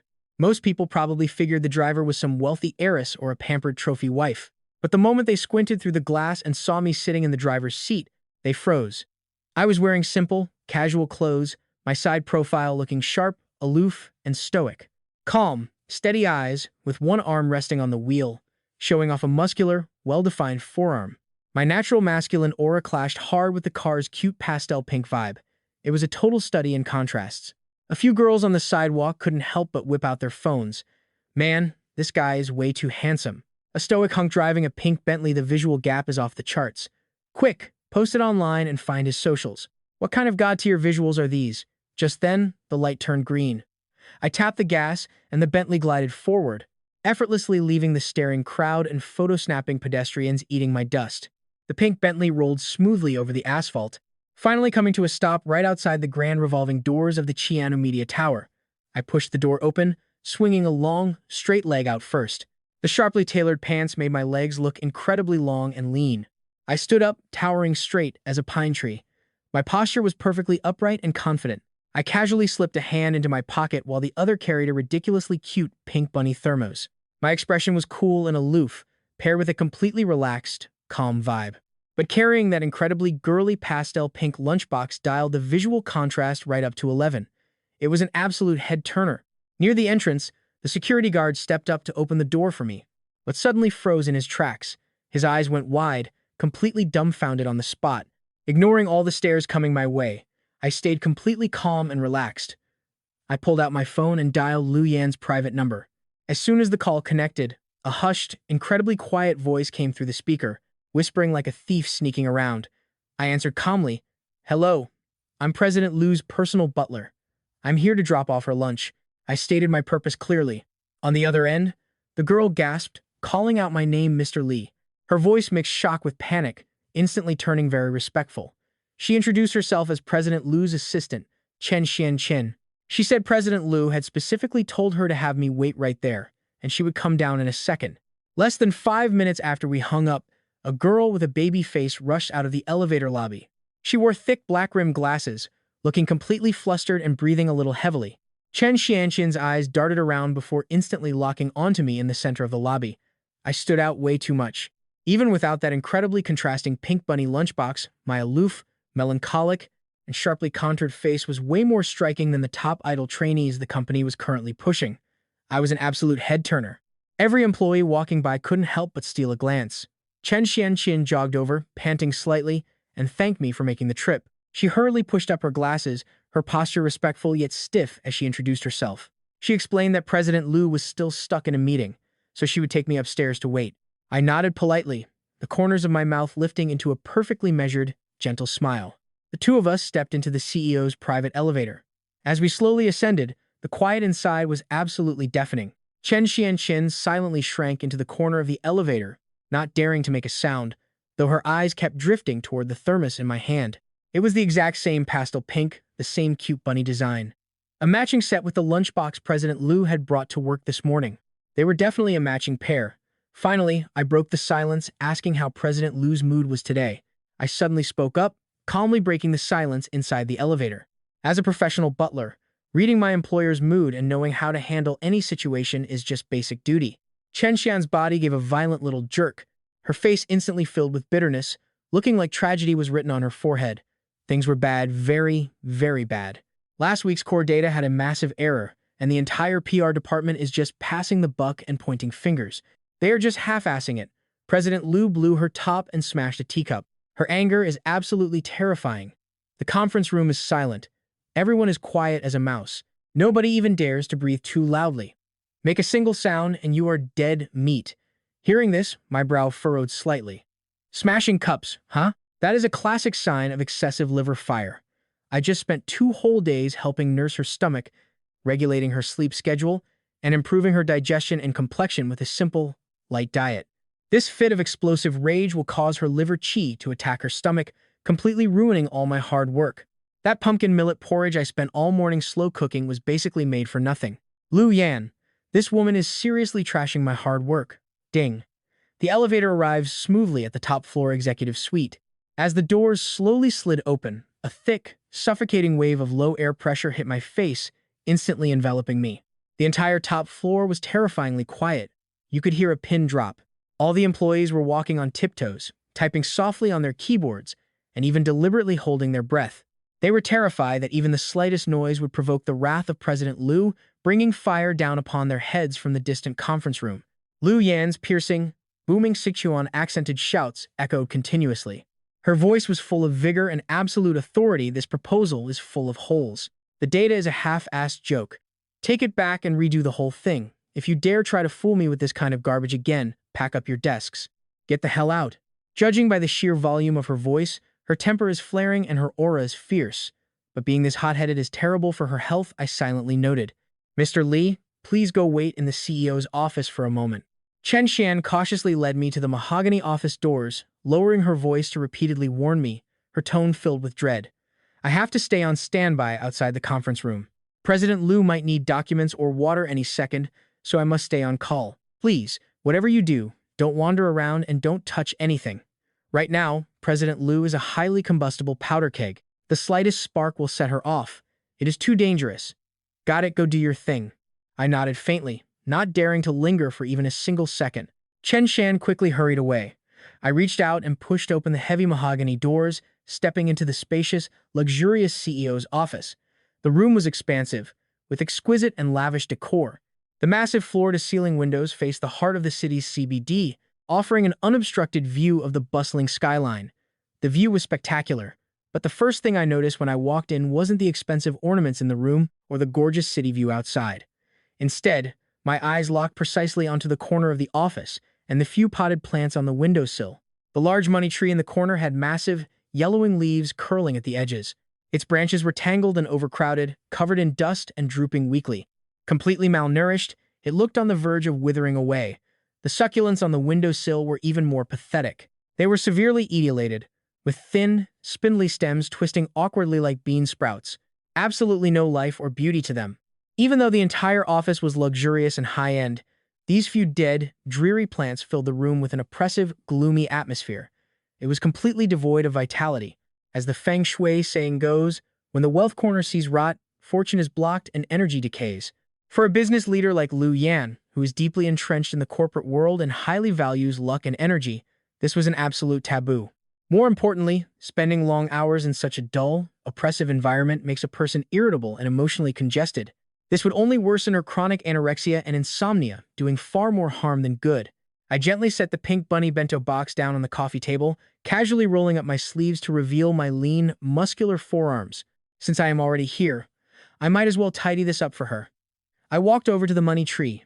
Grandmaster-level botanical knowledge instantly activated in my mind: pruning, maintenance, water control, ventilation, lighting, and soil drainage. All this professional information seamlessly integrated in my head. This money tree actually had a great foundation. It just hadn't been properly cared for in a long time. Waterlogged roots, zero airflow, and choked branches fighting for food. That was why it was withering and turning yellow. I grabbed a pair of gardening shears from the nearby cabinet. My cuts were swift and clean, no hesitation at all. Snip! Dead branches and dry leaves hit the floor. In just 10 short minutes, the dying money tree looked brand new. Every messy, tangled branch was gone. Now it stood beautifully spaced, with clean, distinct layers. Every remaining leaf was a rich green, stretching out toward the light. It radiated pure life, a complete turnaround for a dying plant. The energy in the whole office shifted instantly. Once the money tree was saved, I walked over to the windowsill. The messy, crooked succulents were next. I rearranged them one by one, sorting them by height and shade to create a clean look. What was once a cluttered windowsill instantly became a calm, beautiful miniature landscape. It felt incredibly clean and elegant. I stood back, dusting the loose dirt off my palms. Just like that, the entire energy of the office felt completely different. All that dull, heavy air was swept away, replaced by a refreshing, breathing flow. The whole room seemed brighter now. Just then, the office door creaked open a crack. A worried Qian sneaked inside, fully expecting me to have ruined everything. But the second she looked around the room, she froze in her tracks. Her eyes went wide with shock. Her mouth popped open in a perfect circle, and her dark-rimmed glasses slid right down her nose. She stared in total disbelief. Was this really the same boss's office she worked in every day? That money tree had been on the verge of death. How did it spring back to life overnight, bursting with green? And what about those cluttered succulents on the sill? How did they suddenly look so elegant, stylish, and full of life? The entire room looked like it had been run through a dozen beauty filters. The gloom was gone, replaced by a fresh, healing vibe. Noon sunlight poured through the floor-to-ceiling windows, casting a warm glow across my back. I looked calm, gentle, and completely at ease. "Mr. Li," Chen Xian stammered, her voice thick with shock. "I just gave them a quick trim to tidy things up," I said, turning around to grab a wet wipe. I slowly wiped the dirt from my fingertips, keeping my movements calm, precise, and completely relaxed. Once my hands were clean, I glanced down at my watch. Exactly 12 p.m. noon. Spot on. How much longer is this meeting going to last? Chen Xian gave a bitter smile, glancing helplessly at the conference room. Hard to tell, given how angry she is. It will be at least another half an hour. President Liu is absolutely furious. We just have to wait until she gets tired of shouting and cools down before anyone can leave. Another half hour? I frowned. By then, the lunch I carefully made would be stone cold. The stir-fry would get tough and greasy once it cooled down, losing all of its crispness. The abalone soup would start to smell fishy. The broth would congeal and ruin the flavor. For most people, it would just ruin a meal. But for Liu Yanin, with her severe anorexia and sensitive stomach, cold food was a massive problem. Cold food would trigger her indigestion and bloating, causing terrible stomach pain. All the progress I made over the last 2 days would be ruined. I pulled out my phone and messaged Lu Yanran on WeChat. It is time to eat. Cold food will hurt your stomach. But my screen stayed dark, no reply at all. She likely had her phone on silent, or she was simply too angry to notice the buzz. I frowned and shoved my phone away, catching Chen Xian just as she was trying to sneak back out. "Assistant Chen," I said. My voice was soft, but it carried a clear, firm authority. "Go inside and remind President Lu to eat on time." "No way, absolutely not." Chen Xian turned pale. She shook her head rapidly, terrified. "I really cannot do that. When President Lu is angry, she spares nobody. No one can calm her down. If I interrupt her meeting now to tell her to eat, she will absolutely tear me to shreds. I might even get fired on the spot." I let out a soft sigh. Clearly, relying on anyone else to deliver the message was useless. I had to handle this myself. I adjusted my collar and smoothed down the edges of my cuffs with deliberate care. My movements were perfectly calm. "Where is the conference room?" Chen Xian instinctively raised her hand, pointing down the hallway. A second later, she snapped back to reality, her eyes wide with total shock. "Wait, you were going in there yourself? Mr. Li, please calm down. Don't do anything rash. Something terrible will happen right now. President Lu is a fire-breathing T-Rex. Whoever approaches her is doomed. You will definitely become her punching bag." Up on the top floor conference room of the Shenu group, the heavy solid wood doors were tightly shut. Layers of top-tier soundproofing panels blocked the noise, but they couldn't stop the explosive roars echoing from inside. Lu Yanran's piercing, rapid-fire scolding continued non-stop, leaking out like the wrath of a vicious dragon. "Is this the proposal you spent a whole week pulling all-nighters for? With this level of garbage, if you fed it to pigs, even the pigs would think it's spoiled," she shouted from the head of the conference table. Lu Yanran jabbed her finger fiercely at the large screen, pointing at the flashy, loophole-ridden planning mock-ups. She was so angry her fingertips were trembling slightly, the fury in her chest churning endlessly. "The market research is completely half-assed. The user profiles are vague and unclear, and you actually have the nerve to use nonsense like all-age coverage to fool me. Every single one of you sits in a high position taking a fat paycheck, so is your head filled with tofu dregs or plain water." Next to the projector, the planning director, who was usually so arrogant and imposing in his department, feared and respected by everyone, now wished he could just crawl into a hole and disappear. Cold sweat drenched his shirt layer by layer. Full of regret, he kept his head hung low, not even daring to raise a hand to wipe his sweat. He could only stare stiffly at the floor patterns, trying to use this numbness to escape the overwhelming fury coming his way. Lu Yanran's anger surged, getting more heated the more she yelled. Her temples throbbed violently as if a small hammer were repeatedly pounding inside her skull, causing a sore, piercing pain. What was worse, a familiar discomfort swept through her stomach. That spazzing of the gastric mucosa, a twisting pain like someone wringing out a wet towel, struck her once again. Whenever her emotions flared up, her stomach condition would inevitably relapse. It was an old problem she hadn't been able to fix for years. She instinctively raised a hand to press against her stomach, applying slight pressure to ease the pain. But the scolding from her mouth didn't stop for a second. The atmosphere remained explosive as she yelled, "Each of you takes a high salary and sits in a high position. Yet you're all just slacking off and waiting to die, just going through the motions." On both sides of the table, over 20 group executives sat rigidly, as quiet as winter cicadas. They even deliberately lightened their breathing, terrified of drawing her fire. Someone repeatedly unscrewed and tightened their pen cap, relying on the tiny movements to ease their panic.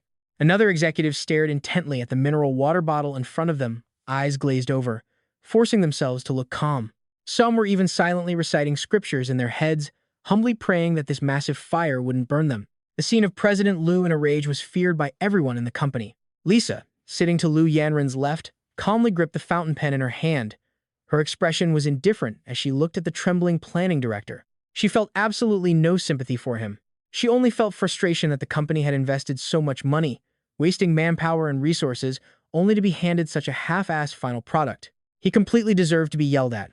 Uncle Wang from finance, sitting at the far end, had his eyelids slightly drooping, looking like none of this was his business. As an elder who had watched Lu Yanran grow up, he knew this young lady's temper best. When she was furious, she spared no one, not even giving face to Chairman Lu.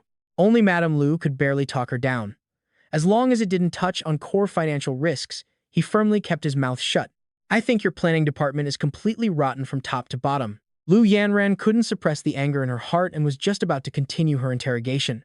Right at that moment, 3 crisp, rhythmic, and steady knocks came from outside the door. Knock, knock, knock. The crisp sound precisely interrupted Lu Yanran's scolding, instantly freezing the atmosphere in the room. The 20-plus executives moved in perfect unison, all looking up at the tightly shut door. Their eyes were filled with extreme shock. Who was so bold? Couldn't they hear the raging storm and thunderous fury inside? Knocking on the door at this critical moment was pure suicide. Everyone silently cursed in their hearts. Even the sharpest Chen Shanshan couldn't guard the door anymore. Being forcibly interrupted mid-rant, Lu Yanren's hostility skyrocketed, her anger flaring even more. Her chest heaving violently, those peach blossom eyes, naturally carrying a murderous aura, locked fiercely onto the door. Her voice was as cold as shattered winter ice. She wanted to see which blind fool dared to throw themselves right at her muzzle. The doorknob slowly turned. The heavy wooden door pushed open, and my tall, slender frame stepped quietly into the conference room. Behind me, Chen Qianxian stood deathly pale, her small face completely filled with despair. She followed right behind, looking ready to cry. She really tried her absolute best to stop me, but nobody could block a stubborn Buddha like me. She kept warning me that President Lu was in an absolute fit of rage. She said anyone trying to talk to her was doomed, but I just calmly replied that it was time for President Lu to eat. She had no way to argue with that flawless logic. She could only watch helplessly as I barged in, fully prepared for both of us to get fired. I stepped inside the conference room and calmly scanned the whole space. The air was heavy and suffocating. I faced over 20 gazes filled with shock, curiosity, and a hunger to watch the drama unfold. I completely ignored them, my expression calm and unruffled. Walking to the end of the long table with polite grace, I offered a slight bow.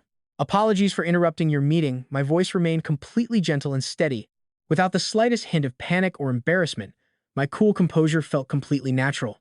The executives exchanged glances, highly confused. This Ada looked entirely unfamiliar to them. She was clearly not an employee here, yet her calm, collected presence was extraordinary. I paid no mind to their silent guessing. I took long steps forward, walking straight toward Lu Yan at the head of the table. My leather shoes made absolutely no sound on the plush carpet. Every step was unhurried and poised. Lu Yan watched silently as I approached step by step. The monstrous anger churning in her chest inexplicably softened, cut by more than half. Like a popped balloon, her tense nerves suddenly let go. Out of the corner of her eye, she glanced at the wall clock. 12:05. Right at lunchtime, the throbbing ache in her stomach and that empty, gnawing hunger grew sharp and intense, reminding her that she needed to eat. Staring at my clean, bright features, a sudden, quiet grievance bubbled up inside her. She wanted to drop all her toughness and secretly act just a little spoiled, but she kept that private thought locked deep inside, too proud to let any of it show. I stopped right beside Lu Yan and leaned in, closing the distance between us in an instant. Do not close that. Lu Yan could easily smell the clean, refreshing scent of soap on me, cutting through the tense air. I lowered my voice, my tone gentle, carrying a perfectly measured reminder. President Lu, I already brought lunch to your office. It is time to eat. Your stomach cannot take this kind of torture. You can easily resume the meeting and hold them all accountable after you have eaten. Those quiet words reached her ear, instantly melting all of Lu Yan's defensive anger.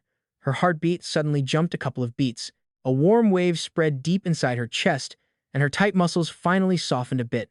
She knew I genuinely cared and worried for her. The corners of her mouth curled upward, almost uncontrollably. A soft smile was about to break through. But just as it did, she caught the eyes of the executives sitting at the table. Everyone had their heads down, trying hard to look very serious. But their ears were perked up, eager for drama, their eyes loaded with silent questions. She knew she absolutely could not smile. A sudden jolt hit Lu Yan's heart, and she instantly snapped back to reality. She was the boss of Xiu Media, a powerful female overlord whose word was absolute law. If she showed weakness now, letting herself be coaxed so easily, her professional authority would be ruined moving forward. She could never control these old foxes again, acting spoiled, being gentle, softening her heart absolutely not. Lu Yan forced down the smile, burying all her softness and putting her cold, domineering CEO mask right back on. She looked up at me, her gaze sharp and icy, her voice distant and entirely businesslike. Who told you to enter without permission? Can't you see we are holding a high-level meeting? You don't even have basic common sense. The work isn't finished, I have no appetite, and I won't eat. Every word was icy, with no warmth. Hearing this, my expression didn't change. I just nodded and replied, understood. No excuses, not a single word of persuasion, and absolutely no annoying pestering. I simply stood straight, politely gave the executives another apologetic nod, and said, sorry for interrupting your work. Then I turned and walked straight toward the conference room door, my pace calm, effortless, and completely unhurried. My posture looked sharp and decisive, without the slightest hint of hesitation. Since my boss refused to eat on time, there was no point in saying anything else. I wasn't the one with the burning stomach ache, and I certainly wasn't the one going hungry. Lu Yanran sat at the head of the table, her eyes drilling straight into my retreating back. Her chest felt hollow. 1 step, 2 steps, 3 steps, she watched me walk further and further away. Without a single pause, Lu Yanran felt a sudden panic, followed by a faint wave of regret. Is he really leaving? He actually just walked away without trying to convince her one last time. In her head, the script went differently. I was supposed to insist and tell her that her health mattered most. Then she would gracefully wrap up the meeting and go eat. If he had just pushed for one more second, her anger would have completely melted away. Instead, the sharp hunger and twisting pain in her gut only grew worse, and her stomach actually started to rumble. That stubborn display was purely because she couldn't swallow her massive CEO pride. Lu Yanran instinctively parted her lips, desperately wanting to call out and stop me. But with a room full of silent executives watching her every move, the words choked right in her throat. She just couldn't do it. In that split second of painful hesitation, click. The heavy conference room door swung open and clicked shut as I walked right out. Without pausing, I hit the down button for the elevator. Every single movement was completely smooth, crisp, and brutal. Thud. That quiet click echoed through the massive room. Lu Yanran stared blankly at the door, her heart sinking slightly. Her lips turned down in a subtle, hurt pout. He really left. No hesitation, and not even a single glance back. Lu Yanran gritted her teeth in secret, feeling both incredibly angry and deeply frustrated, her head spinning with petty, silent rage. Fine, you win. If you won't comfort me, I just won't eat. I'll starve. Let's see who ends up hurting more. Right next to her, Lisa took in every single one of these raw expressions. Catching every detail, a knowing little smirk played on her lips. Well, the cold, untouchable CEO's mask has completely cracked. Clearly, that handsome guy who just braved the storm to crash the meeting must be the same one who whipped up that incredible breakfast for everyone this morning. He came here specifically to make sure Lu Yanran actually ate and took care of her health. But in the end, Lu Yanran, obsessed with her own pride, coldly pushed him away with a blank face. Well, isn't this highly entertaining? Lu Yanran quickly blinked back the hurt in her eyes, taking 2 deep breaths to crush that brief moment of softness. Instantly, her cold, domineering corporate armor was back in place. She tapped her fingers sharply against the dark wood. Her voice returned to its usual icy, commanding tone. Let's continue the meeting. The terrified executives around the table shuddered again. The tension that had just barely started to fade instantly clamped back down. Nobody dared to make a sound. This intense meeting dragged on for a full hour, moving from aggressive interrogation and tear-downs to methodically dissecting every single operational loophole. They finalized a new recovery plan and locked in a fresh marketing strategy. The entire process was incredibly high pressure, but Lu Yanran stayed laser-focused from start to finish. Her mind raced at top speed. The human body is pretty fascinating. Intense focus triggers a mental block, temporarily freezing hunger and pain for a full hour. The hollow ache in her gut was completely pushed aside. She completely ignored her hunger, holding out until the clock hands steadily landed. Right on 1:30 p.m. Meeting adjourned. Lu Yanran crisply closed her folder and quietly let those 2 words drop. Those 2 words were like a miracle, instantly rescuing every single tormented executive in the room. It felt like an absolute prison break. The executives packed up their files with lightning-fast, practiced speed.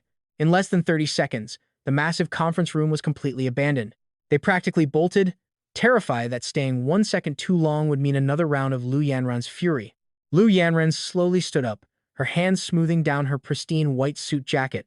Without her sharp, intimidating corporate shield, an absolute wave of deep exhaustion finally showed on her face. Wearing her usual mask of ice, she stepped out, walking straight toward her private office next door.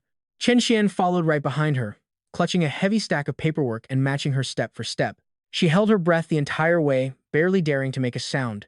Lisa, on the other hand, strolled behind in her designer heels, totally relaxed and clearly eager to dig up some dramatic office gossip. She just stood there waiting, eager to see the fallout of this drama between the CEO and her butler. The heavy doors to the office creaked open. Lu Yan stepped inside, but her feet suddenly came to a halt. All the annoyance, frustration, and anger that had followed her the entire way here suddenly vanished, replaced by complete shock. The office corners, which usually felt so dead, oppressive, and dull, were now completely refreshed and bursting with new life. That old money tree, the one with the yellow, Shriveled leaves that had been nearly dead, I had carefully pruned and manicured it. It looked completely reborn. Every single dead branch was gone, leaving behind perfectly spaced, distinct green layers. Vibrant emerald green leaves reached tall and straight, exuding a lively, peaceful feeling of a dying plant springing back to life. It rivaled the work of a professional bonsai master. Even the messy, overgrown succulents on the windowsill had been neatly replanted and matched together by my own hands. By carefully balancing their heights and colors, I created a truly exquisite and delicate miniature landscape. It looked incredibly neat, fresh, and healing. The warm midday sun cut through. Bright sunlight flooded through the floor-to-ceiling windows, landing on the plump, translucent leaves of the succulents. They shimmered with a soft, gentle glow, looking just like expensive works of art on display. The heavy, stuffy mood of the office was totally gone, replaced by a bright, refreshing vibe. The room still carried the faint, fresh smell of damp soil and newly watered plants. "Boss Lou, Mr. Lee trimmed all of these while waiting for you," Chenian Shin explained quickly, her voice full of admiration. Mr. Lee said a stuffy, oppressive office would only ruin your mood and kill your appetite, so he tidied them up. Lu Yan walked slowly to the window, her fingertips lightly brushing a vibrant green leaf. Feeling the cool, damp texture of the leaf made all the anger and bitterness in her heart vanish into thin air. I guess my hands really are magic. I can bring dying plants back to life with absolute care. But I just have to be stubborn and terrible at soothing people. If I had only played along, used a softer tone, or asked her to wait to eat, she would not have thrown this tantrum to protect her pride. As the tension in her chest eased, the massive hunger she had forcibly suppressed all morning returned with a vengeance. A loud, rumbling growl echoed clearly through the quiet room. Only then did Lu Yan suddenly remember that the lunch I brought over was still sitting on the sofa. Even though he walked out in a huff, he still left his homemade meal behind. Her eyes lit up with excitement. She quickly walked over to the couch and sat down, her mind replaying thoughts of those warm, savory morning dumplings and that rich, stomach-soothing pumpkin congee. Her heart was absolutely bursting with anticipation for my cooking. My homemade meals had always been an irreplaceable delicacy. Click. The latch of the pink bunny lunchbox popped open, but the warm, swirling steam she expected never showed up. There was absolutely no mouth-watering aroma either. The tiny smile that had just appeared on Lu Yan's face froze instantly. The sight inside the lunchbox was so depressing, it killed her appetite entirely. The once rich, savory golden broth and abalone was now covered in a thick layer of cold white grease. It looked mottled and greasy, the clear soup now completely murky and dull at the bottom. A sticky, gross mess, looking like a bowl of spoiled dishwater. The stir-fry right next to it looked even worse. Trapped in the airtight box for hours, the once crisp green peas had turned a mushy yellow, losing all their snap. The translucent lotus root slices had completely oxidized, turning black and limp, stripped of all that clean, crisp appeal they had straight out of the pan. This was not a gourmet lunch, it was just cold, ruined leftovers. Lu Yan clung to one tiny shred of hope. My cooking had always been top-notch. Even if it was cold, the flavor could not be too bad. She lifted her chopsticks, parted the thick layer of congealed grease, and popped a piece of abalone into her mouth. The second she bit down, a cold, greasy wave mixed with a strange, faintly fishy taste coated her entire mouth. There was zero fresh flavor, only the sticky, sickening feel of cold fat covering her tongue. That once tender, bouncy abalone meat had turned completely hard, dry, and stiff. Chewing it felt like gnawing on stale rubber. Lu Yan couldn't hold it back. She covered her mouth, letting out a soft gag as a wave of intense nausea shot straight to her head. She already had an incredibly weak stomach, suffering from severe anorexia and chronic stomach issues. Her digestive system was far more sensitive than a normal person's. This cold, greasy lunchbox triggered her fragile stomach like a targeted explosion. She hurriedly grabbed the cup of warm water on her desk and gulped it down, trying to wash away that greasy, fishy taste. But her stomach's protests didn't quiet down in the slightest. Instead, they only grew more intense as those familiar, agonizing cramps suddenly struck. It felt like an invisible hand was viciously gripping and twisting her stomach. A piercing, bone-deep pain spread in waves, making her whole body tense up. Lu Yan quickly set her chopsticks down and instinctively pushed the box away, her brows furrowed tightly in sheer agony. This pink bunny lunchbox only had a cute exterior. Its insulation was absolutely terrible. On top of that, she had stubbornly dragged things out in the conference room for a whole hour. Even the most masterfully crafted meal couldn't survive that kind of delay. "Yan, what's wrong? Are you feeling sick?" Lisa, who had been watching from the side, noticed something was off and rushed straight over. Seeing Lu Yan's suddenly pale face and the fine beads of cold sweat on her forehead, Lisa's eyes instantly filled with deep worry. Kenshin, hurry up and get some warm water, Lisa quickly ordered. Then she looked at the cold food on the desk, feeling totally helpless. Stop eating. It's completely cold and greasy, absolutely inedible. It's 1:30 now. The company cafeteria closed a long time ago. All that's left are cold leftovers. She immediately pulled out her phone and opened a delivery app. Let me order some takeout for you. How about that stomach-soothing kanji place from last time? Or maybe some light Cantonese food? Lu Yan gently shook her head, raising her hand to push away the screen. I'm not eating, she said. Those 3 words carried an indescribable stubbornness. Her palate had long been spoiled by me, and her stomach had been carefully conditioned to be exceptionally picky. Other than the meals I personally cooked, that greasy, salty takeout with zero wok flavor was nothing but unswallowable pig slop to her. So what do we do now? Lisa was completely frantic, looking helplessly at the girl curled up on the sofa. If you keep your stomach empty, things will only get worse. You won't be able to handle the pain. Lu Yan didn't reply. She just silently curled up on the couch, pressing her hands tightly against her cramping stomach, her gaze firmly fixed on that pink bunny lunchbox. Her eyes welled up with discomfort, grievance, and longing. She wanted to drink the hot soup I used to simmer. She wanted to taste my wok-seared home-style cooking. She wanted another bite of my spicy boiled fish. And more than anything, she wanted my warm, strong hands to gently massage and soothe her cramping stomach. An empty stomach, piercing pain, a heart full of grievance, and her intense longing for me. At this moment, it all piled up, reaching an absolute peak. Lu Yan gently bit her pale, dry lips, forcing down the tears in her eyes. She took a deep breath and reached for her phone on the coffee table with a trembling hand, unlocking it with her fingerprint. Her fingertip hovered over the screen for a few seconds, carrying a trace of awkward, aggrieved hesitation. Finally, she tapped on the WeChat chat box with the stick figure puppy avatar. This was her exclusive chat interface with me. Right now, she had shed all the cold arrogance of the female CEO of Chanyu Group. She was no longer that decisive leader who held absolute power. She was just a hungry girl with unbearable stomach pain, full of grievances, wanting nothing more than to act spoiled and surrender. Her fingertips tapped lightly on the screen, typing out a message word by word before hitting send. Gooden, my stomach hurts. The food is cold and tastes bad. I want something hot. Meanwhile, I was busy handling personal matters. My phone was on silent the whole time, leaving my top-tier client, Boss Lu, completely ghosted, waiting for a full 5 minutes.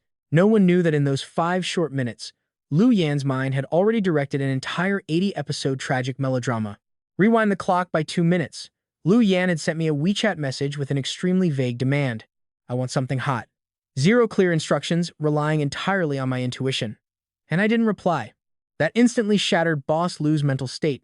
She stared at my puppy avatar, finding it more irritating by the second. Her fingertips tapped rapidly against the desk, her mind furiously venting. Usually, he replies in seconds. He is normally the gold standard for lightning-fast replies, but today, he completely vanished. To her, I was an on-call, 24/7 servant.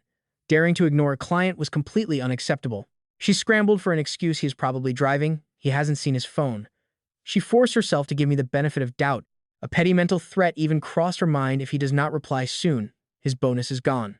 Watching her screen like a lifeline, the 60-second countdown ended. My chat box stayed dead silent, completely lifeless. Lu Yan snapped. The sheer fury of being ignored slammed into the agonizing cramps of her chronic stomach issues. The double blow sent her head spinning. She knew I was giving her the silent treatment on purpose. She dialed my number. The ringing tone sounded cold and empty. 3 rings, 5 rings, 10 rings, nothing.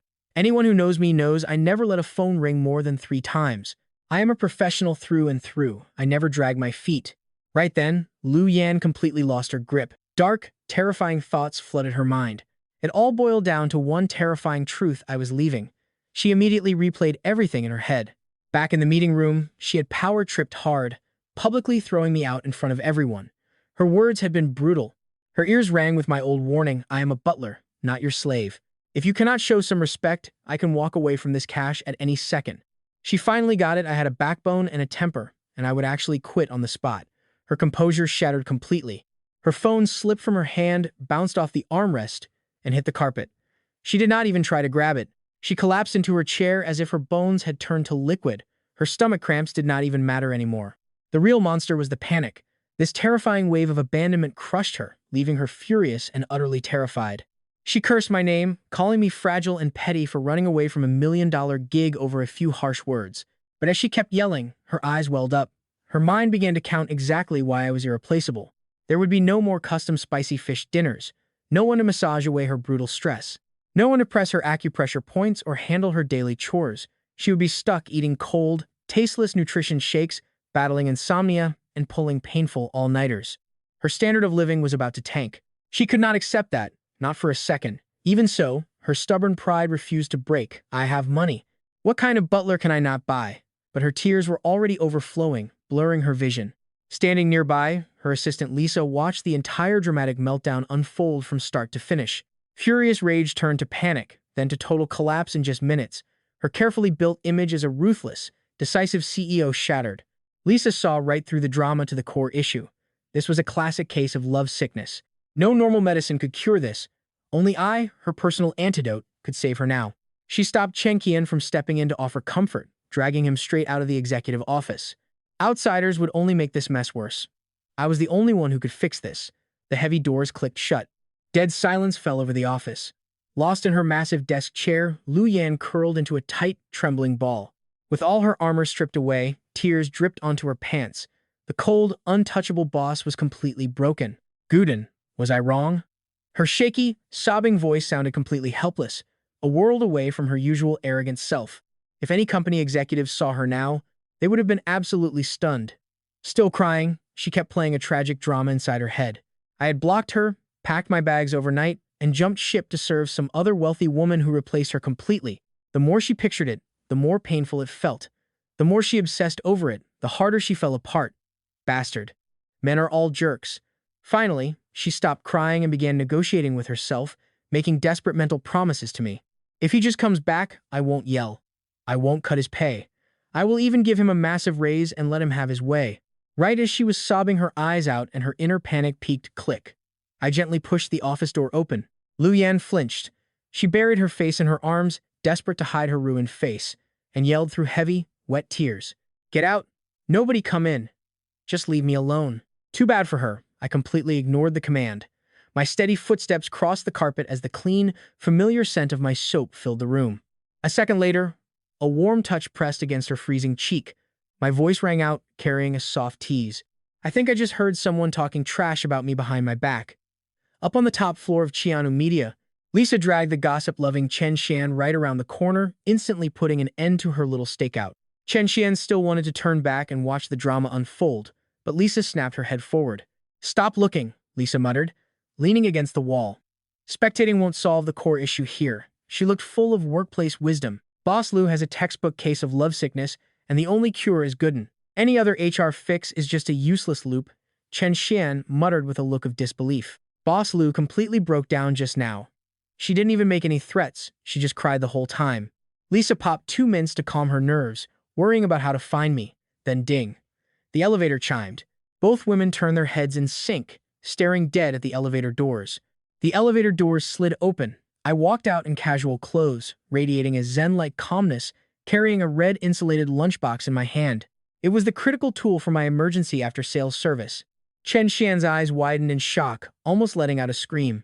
Lisa moved with lightning speed, covering her mouth to silence her. Her eyes filled with the wild joy of seeing her savior. Shh! Don't make a sound, the VIP is healing. No outside interference allowed. The two immediately went into stealth mode, secretly tailing me to watch the drama unfold. I walked up to the door of the CEO's office and grabbed the cold metal handle. Faint sobbing sounds leaked from inside, like a hurt kitten hiding away to lick its wounds. My heart softened just a bit. This was Boss Lu, who usually had her powerful aura fully maxed out. She loved to put on airs as the ultimate client, but deep down, she was just a little girl who hated being cold.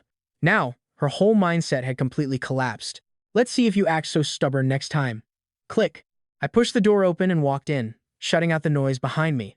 The office was dim and heavy, perfect for a gloomy mood. The usually imperious Lu Yan Ran was curled up in her giant executive chair, looking like a tiny, helpless ball. Her shoulders trembled constantly, her level of misery completely maxed out. Hearing the noise, she didn't even lift her head. She just snapped in a stuffed-up voice, "Get out, everyone. Leave me alone."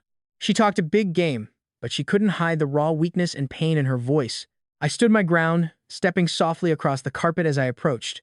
My clean, soapy scent instantly filled the entire office. Lu Yanran's body stiffened. She slowly lifted her tear-stained face, her blurry eyes locking onto me immediately. I crouched down to her level and gently pressed the warm, insulated lunchbox against her freezing cheek. The warmth seeped in instantly, making her pull her neck back. Those swollen, red eyes stared blankly up at me, tears still clinging to her eyelashes. She looked both pitiful and hilarious. I raised an eyebrow, teasing her boss Lu. Did I just hear someone talking trash about me? Her stubbornness immediately kicked back in as she turned her head away to avoid my gaze. Who is complaining about you? Stop talking nonsense. The dignified CEO of a media empire, crying in secret. If this embarrassing moment ever got out, her reputation would totally collapse. She hurriedly wiped her face, trying to destroy the evidence. I just got some sand in my eye, she lied. I nodded, playing along while tearing down her excuse. A sealed floor-to-ceiling window on the top floor, yet sand still hits your eye? The wind today is pretty wild. Lu Yanran choked on her words instantly. She glared at me fiercely. You are sticking your nose where it doesn't belong. I'm the boss. If I say there's sand, there's sand. Typical bossy logic. Completely unreasonable. I didn't bother arguing. Fine, whatever you say. Since your eyes are okay, you need to feed your stomach. Setting the lunchbox on the coffee table, I lifted the lid, letting a rich, savory aroma rush right into her nose. No fishy smell at all. Just the warm scent of rice mixed with sweet, fresh fish slices. For someone starving to the point of painful stomach cramps and low blood sugar like Lu Yanran, this was the ultimate remedy. Grumble. In the dead silent office, her stomach rumbled so loudly it practically echoed. The air froze. Lu Yanran's cheeks flushed bright red, the color creeping down her neck. She quickly covered her stomach. Too late. Her taste buds and stomach had completely mutinied, practically screaming at her to shovel the food down. I pretended not to hear, setting out the bowl and chopsticks before handing them over. Freshly boiled fish congee, my way of delivering some high-speed after-sales service to you. I was speeding the entire way, nearly pulling a Fast and Furious out there. The snow-white base was soft and creamy. The fish slices were fresh and tender, topped with chopped green onions and dried scallops.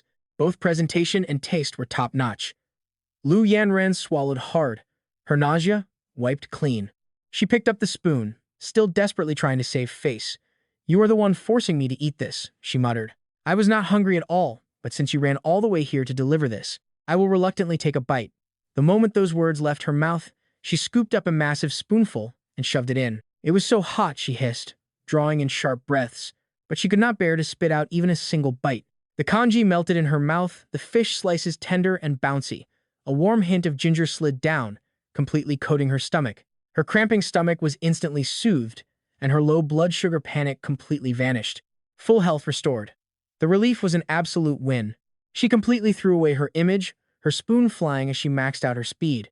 Just a second ago, she acted like she would rather die than yield. The next second, she practically buried her face in the bowl. I leaned back against the armrest, nearby, quietly watching her eat. I could easily tell that Boss Lu was on the verge of starving. Her tears had run dry, yet her mouth remained stubbornly defiant. In less than 10 minutes, the fish congee I made was completely wiped out by Lu Yanran. This big boss even scraped the remaining grains off the sides of the bowl until it was completely spotless. Her cleaning efficiency was maxed out.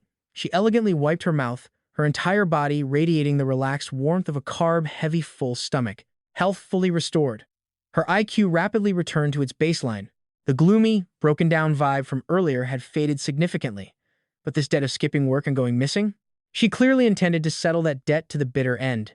After all, to a client boss, a subordinate going missing is a deliberate act of rebellion. Lu Yanran straightened her posture, smoothing out her wrinkled collar, and rebooted her domineering CEO persona at light speed. Even though the corners of her eyes still carried the faint redness of crying, it did not weaken her score-settling aura one bit. Cut the act. Where's your phone? I patted my empty pants pocket and calmly shrugged, explaining I left it on the kitchen counter.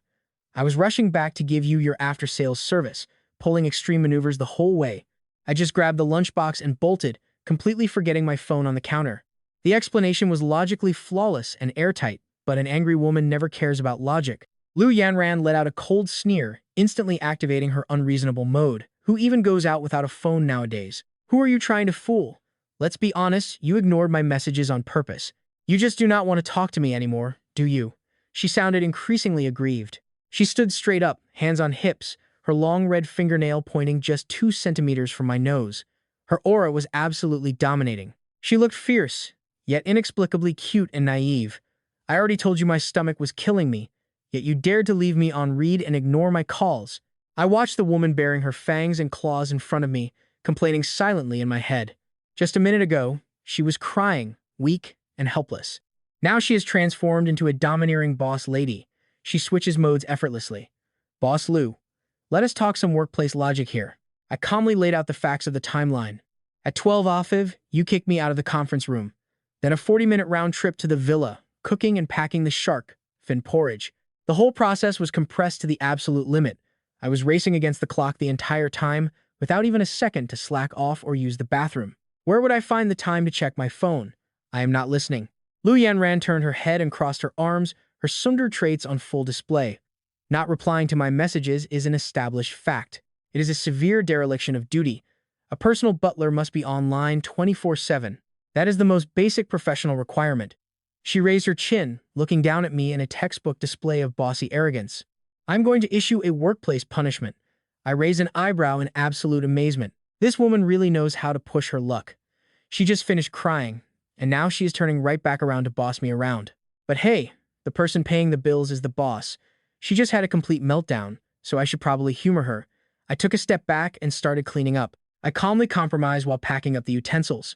Fine, as long as things do not go overboard. Punish me however you want. Hearing this, Lu Yanran could not keep the corners of her mouth from twitching up. That look on her face was exactly like a little kid who just pulled off a massive comeback. Her eyes darted around. You could practically hear the gears turning in her head. She wanted to lock me down for life right then, but she was terrified that rushing things would backfire. In the end, she decided to play the long game and slowly ease me under her thumb. Me, the humble corporate slave, she declared my punishment. She dragged out her words, her gaze sweeping over me. You stay by my side on standby all afternoon. Keep me company. My hands paused. My original task for the afternoon was to prune the courtyard. Those pines were growing wildly, totally triggering my OCD. Trimming them would improve the yard, boosting efficiency. I do not care, she snapped. Lu Yanran interrupted unreasonably, completely ignoring any workplace logic. Who pays your salary anyway? Are the trees more important, or is your boss? Your workspace today is locked to this office. I sighed helplessly. In the end, a worker cannot argue with the person signing the checks. Fine, but I must head back by 4 p.m. to prep the broth. I will whip up some light water-boiled pork slices for your dinner. Hearing the mention of good food, Lu Yanran's eyes lit up. She instantly agreed. Deal, but I am not setting an off-work time. I am the boss. I call the shots. After a heavy meal, the carb-induced food coma instantly swept over her. She yawned again and again. Her eyelids grew heavy, fighting to stay open. Sitting in her spacious executive chair felt too restrictive. On the other hand, me sitting on the sofa with my straight back looked like the absolute perfect premium pillow. Lu Yanran casually snatched up a throw pillow in one smooth motion. Kicking off her high heels, she accurately placed the pillow right on my lap. The next second, her head dropped right onto it. She adjusted her posture, closed her eyes, and lay flat. The entire sequence was absurdly practiced, treating the office like her own bedroom. My body instantly stiffened. Boss Lou, this is a workplace. Mind the optics. Shut up. Do not be noisy. Her voice was soft and lazy, without a single trace of her domineering CEO aura. This is your exclusive naptime punishment. You have to cooperate. Saying that, she even found my hand to be in the way. She grabbed it, placed it on her shoulder, and patted it. Pat me. I was utterly speechless. So, not only do I have to be on call 24/7 to cook and clean, I also have to moonlight as a sleep coaxer. But setting aside her unreasonable temper, she really is beautiful when she is quiet. Her long eyelashes drooped, stripped of all sharp edges. She was as docile as a little girl. I shook my head helplessly and accepted my fate. I raised my hand and gently patted her shoulder to coax her to sleep. Meanwhile, outside, Lisa and Chen Xian were glued to the door like geckos, eavesdropping intently. The expected yelling and cold shoulder treatment were nowhere to be found. The room was absurdly quiet, the atmosphere weirdly subtle. The two exchanged a glance, their eyes filled with shock. It was truly outrageous. The famous domineering CEO of FTI, Lu Yanran, was completely pacified by Gu Den. Outside the office, Chen Xian was already planning to retreat. The big boss's conflict had been smoothly resolved. Going in now would just mean pointless overtime. Lisa, let us get out of here. But Lisa stood her ground firmly. Her desire for gossip was maxed out. As Lu Yanran's best friend of 20 years, she knew her core personality all too well. Normally, her aloofness was off the charts. Strangers kept out, and men could barely get close to her. Today was a total contrast. Missing this iconic scene would be a massive loss. What is the rush? We have to stay for this once-in-a-lifetime drama. Lisa held her breath and slowly pressed down the door handle. Her movements were incredibly precise, like a bomb disposal expert at work. A faint click sounded. The door slowly cracked open, and warm light spilled out. I had already caught the shift in light from inside. I looked up at the crack. Two pairs of gossiping eyes were hiding right there, clumsy and hilarious. Outside the door, Lisa peeked through the gap, her pupils instantly quaking. The usually decisive and ruthless boss, the aura-crushing Lu Yanran, had completely shed her sharp edges. She was curled up in my arms, head resting peacefully on my lap. My back was leaning against the sofa, one hand resting on her back, slowly patting her to sleep. This scene directly struck Lisa's shipper heart. The employer and her butler, this was clearly the Sunder CEO boss lady and her exclusive, heartwarming companion. Could normal friends really use each other's laps as pillows? Believing that was pure self-deception. Behind her, Chinian couldn't help but peek in to watch. Her entire worldview shattered and rebooted. The woman who slams tables in meetings was now as docile as a sleepy little kitten. The sheer impact of this contrast was off the charts. I looked at the two of them stacked up outside the door. I didn't expose them. I just nodded and made a quick sign to keep quiet. Lisa got the message instantly. She flashed a quick thumbs up, unable to hide her wide, knowing grin. A second later, she tiptoed back and quietly shut the door, completely blocking out the noisy outside world. The office grew dead quiet again, leaving nothing but the low hum of the air conditioner. After sprinting to cook and serve earlier, all my built-up exhaustion finally caught up with me. I found a comfortable spot on the sofa and drifted off into a deep sleep, too. The top-floor CEO office in the Golden Business District was now our temporary hideout. Time slipped away. In the blink of an eye, the sun began to set, and 3 p.m. arrived. Golden sunlight pierced right through the curtains, hitting Lu Yan directly in the face. Even fast asleep, she was instantly bothered by the glare. She knit her brows, instinctively trying to escape the glare. She nuzzled back and forth on my lap, her cheek rubbing against my pants, desperately searching for some shade. She slept there completely defenseless, her adorable vibe off the charts. Right then, a few shiny drops of drool slipped from the corner of her mouth. Drip, drop, landing right on my light gray dress pants. Light-colored fabric shows everything. The wet spot immediately bloomed into a very noticeable dark mark. That warm, sticky feeling snapped me right out of my sleep. My first realization was that my legs were completely numb. Having a 100-pound boss sleep on them for an hour had totally cut off my circulation. Then came my second realization: my lap was soaking wet. I looked down. The culprit was incredibly obvious, staring at the growing drool puddle on my pants and then at her flushed, peaceful face. I couldn't help but chuckle. I had just scored some high-definition blackmail material. The only catch was if I used it, I'd probably get fired on the spot or suffer an even worse fate. My soft laughter woke Lu Yan instantly. Her body gave a sharp jolt and her eyes snapped open. Her brain was still booting up and her vision was blurry. Instinctively, she reached up to wipe her mouth. Her fingers caught a suspicious wetness. A split second later, her gaze drifted down, locking right onto the dark stain on my thigh. The air instantly froze. Lu Yanran's pupils began to quake. She completely short-circuited right there. That was her drool. Her social life flashed before her eyes as her cheeks flushed bright red. She looked ready to burst. I watched her panic, clearly wishing the floor would just open up and swallow her whole. My grin widened. "Boss Lu, you are awake. How was your little nap?" Hearing my gentle teasing, Lu Yan snapped back to reality. She quickly sat up straight and fixed her messy hair. She was dying of embarrassment inside, but words like sorry simply did not exist in a CEO's dictionary. The only option left was shifting the blame. She whipped her head around, glaring to force her boss aura back online. She snapped that Godin had gone too far, claiming I stared at her flawless face and secretly drooled. I was totally dumbfounded. I was genuinely thrown off by this wild reverse psychology. I pointed at my own nose, looking entirely innocent. She insisted it was me. Lu Yan did not give me a single second to defend myself or even catch my breath. Like a cat whose tail had just been stepped on, she leaped up from the sofa in a flash. She awkwardly slipped into her high heels and quickly turned her back. Her main strategy now was simple denial. Playing the ostrich, she claimed that if she did not look, the awkwardness was not real, accusing me of gawking at her face and drooling. I let out a helpless chuckle and gave up, agreeing that whatever the boss says goes. If the boss wants to call a deer a horse, the employee simply has to accept it. I leaned on the sofa armrest, getting ready to stand up and prep dinner. Tonight's water-boiled pork needed the perfect texture. The meat slices had to marinate for a full hour, a process that could not be rushed. But I had overlooked one major physical problem. Nearly 100 pounds of weight had been pressing down on my legs for 2 hours, let alone my mortal limbs. Even legs made of solid iron would crumble the second I tried to stand up. An intense, tingling numbness shot straight from my thighs to my brain. Both of my legs instantly went offline, feeling as soft as overcooked noodles. With absolutely nothing to hold onto, my balance completely vanished, and I went pitching headfirst straight toward Lu Yanran. Lu Yanran had just put her shoes on. She turned around at the sound, her pupils shrinking instantly. "What are you doing?" She yelled angrily, but her body knew better. I was her personal chef and masseur, the literal anchor of her daily life. If I went down, tonight's gourmet dinner was canceled. Instinctively, she reached out to grab me. But she was still way too groggy. Barely awake, her brain was foggy, and those high heels did not help.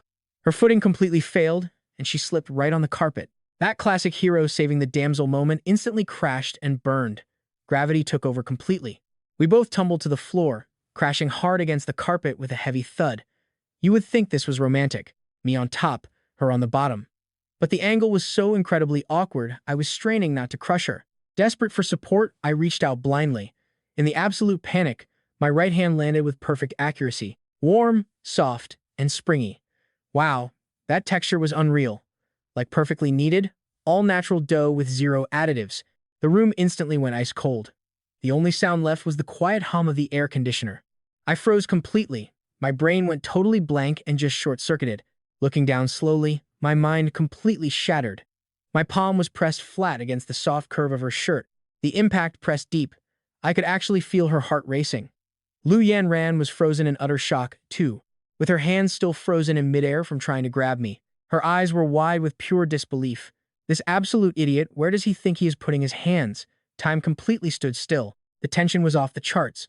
Call it a chef's instinct for premium ingredients, or maybe the feeling was just too incredible. But my fingers subconsciously gave a tiny squeeze. Soft, bouncy, and tender.